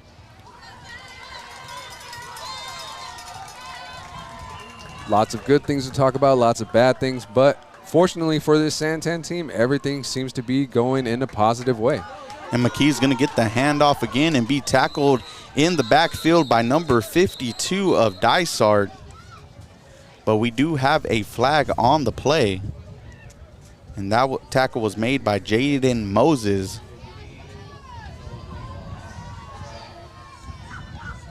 As that's going to be a penalty on the Sabercats, but declined by Dysart. So that's going to bring up a 3rd and about 6.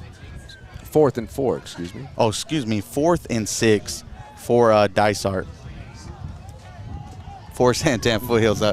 I'm sorry, I'm just trying to get everything corrected over here, as it looks like now Santan Foothills is going to send out the punt unit and give the ball back to Dysart with under 3 minutes left here in the ball game.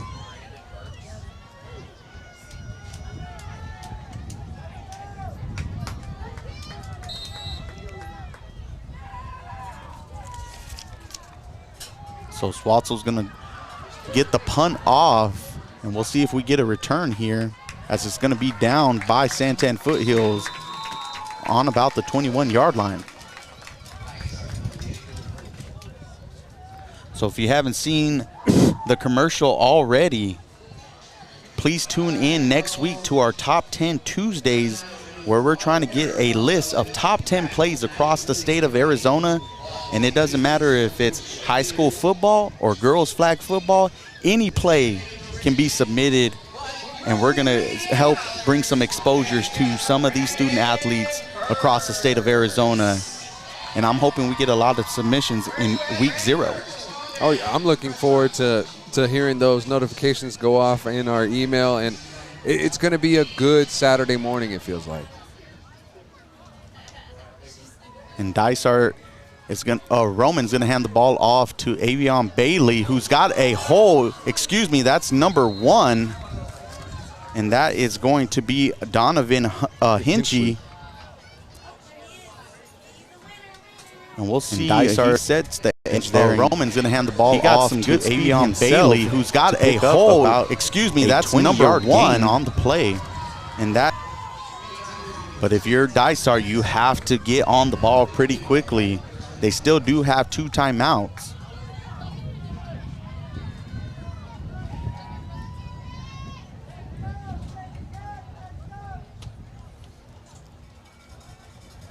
And we got 2 receivers to the left as they send another player in motion.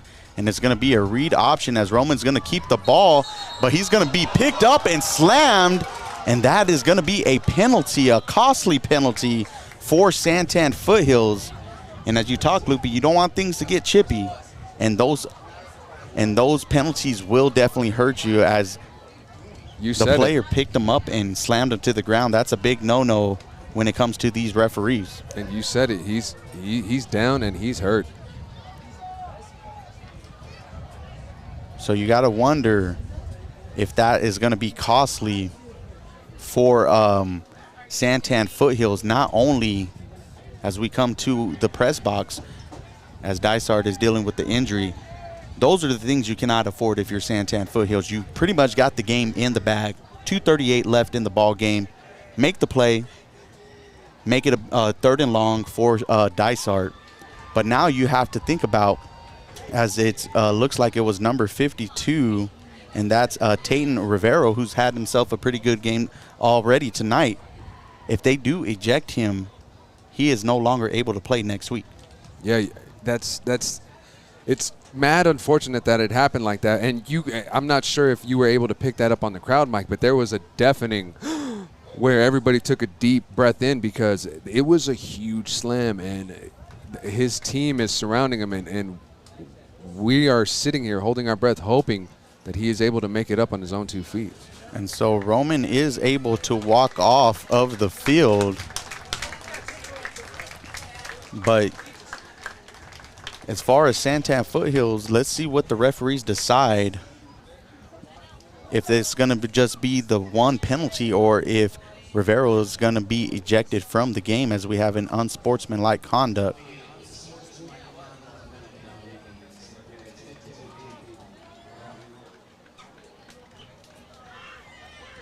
You know, I do like, you know, the intensity at which this defense is playing, but you have to still have that composure to not cost your team yards, let alone cost your team a game without you possibly being there. But we're going to see, it looks like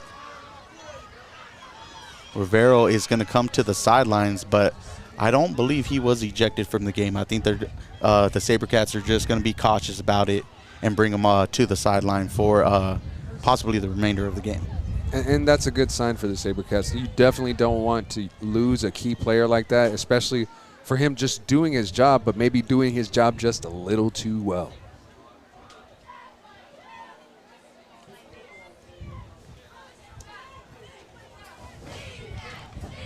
And Ant, what do you think? You know, you've been on the defensive side of the ball. You know how intense things can get in engagement. Do you think that those penalties are pretty costly for a team? You know, it's especially costly when, you know, this game is in the later stages and, you know, you don't know what can happen after this. You know, a touchdown could be scored right away and, you know, you're looking at it and it's once again an 8-point game. But I think that sometimes the intensity of the game does get in the way a little bit. I don't feel like it's intentional always, but, you know, sometimes things happen and it's in the heat of the moment. I don't think that was intentional. I don't think he meant to do any, you know, excessive actions Absolutely. there. It was just all in the play, but, you know, sometimes it happens. And in a game that's been so outstanding, you know, both teams just giving it their all, it's just one of those plays where, you know, things happen. And we're going to get another play in the backfield by San Tan Foothills, as that's going to be number 30, Andrew Rodriguez, which is going to lead to a 3rd and 4 for Dysart, who also has just one of those another where, you know, quarterback under center with Roman going down with the injury. That's number 22. As he's going to sail the ball over the intended receiver's head and bring up a 4th and 4 on the play. And that backup QB is number 22, Connor Stogner. And so here is the ball game for Dysart.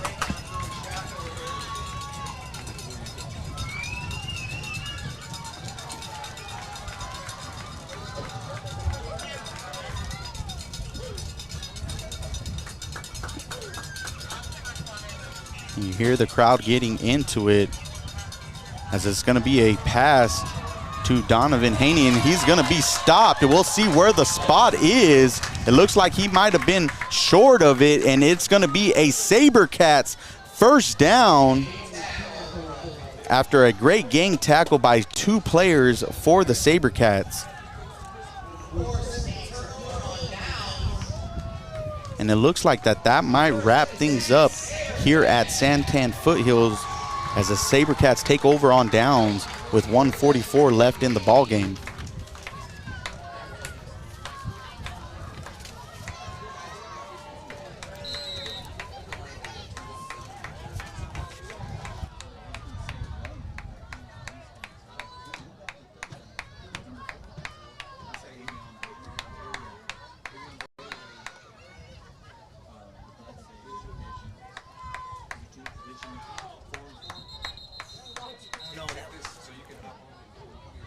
And we're going to get a timeout from San Tan Foothills,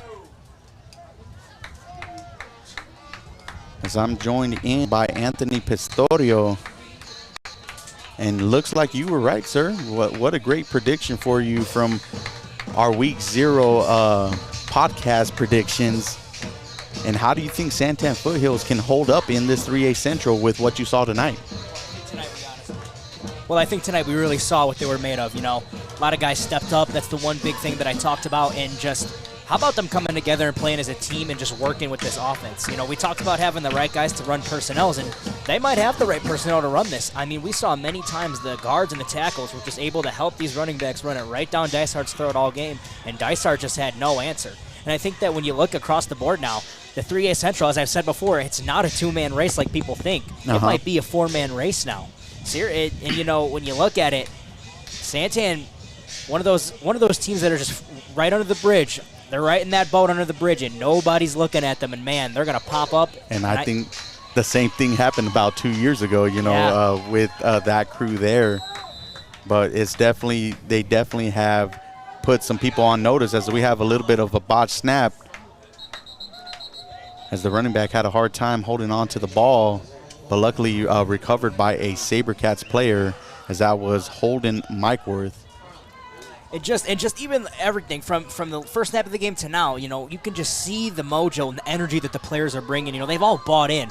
And I think that, you know, I was privileged to be with Coach Carlin for 2 years of my career, and just what I know about him is he's always got his guys prepared and ready to play. And I think that tonight showed a perfect example of what can happen an entire offseason when you're focused on one game for an entire extensive amount of time.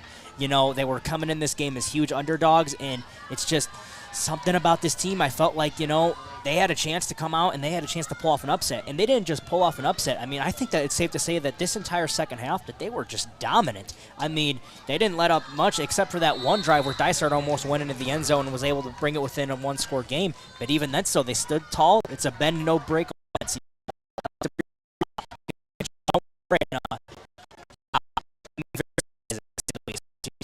No, definitely. You hit everything.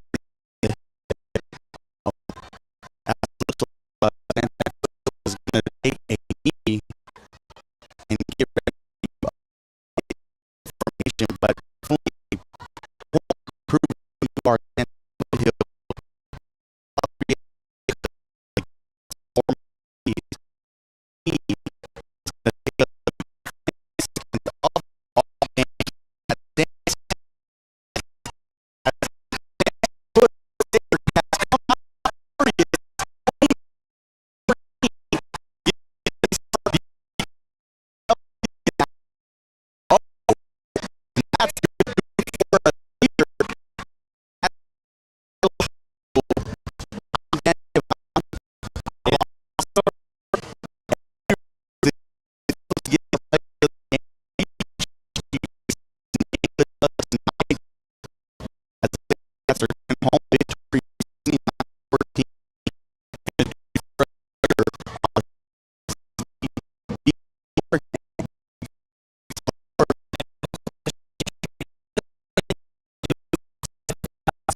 We predicted the same thing 2 years ago for this team, and you can see it in their celebration that they want that respect that they had 2 years ago, and they definitely have proven themselves here tonight, and it's only going to carry in to next week against Tempe, right back here at San Tan Foothills. Boy, they are making some believers out of people now. They have put themselves on the map, and I think that it's time that they start getting the respect they deserve. What a game this has been today. Just unreal football from both teams, to say the least. But wow, give their credit to Santan. They came out and they put their pedal to the metal in the entire second half, and they did not let up. You know what I call that? That's money in the bank right there. There we go. The pick was in. The pick cashed in. Money in the bank. San Tan Foothills 29. Dysart Demons 14. From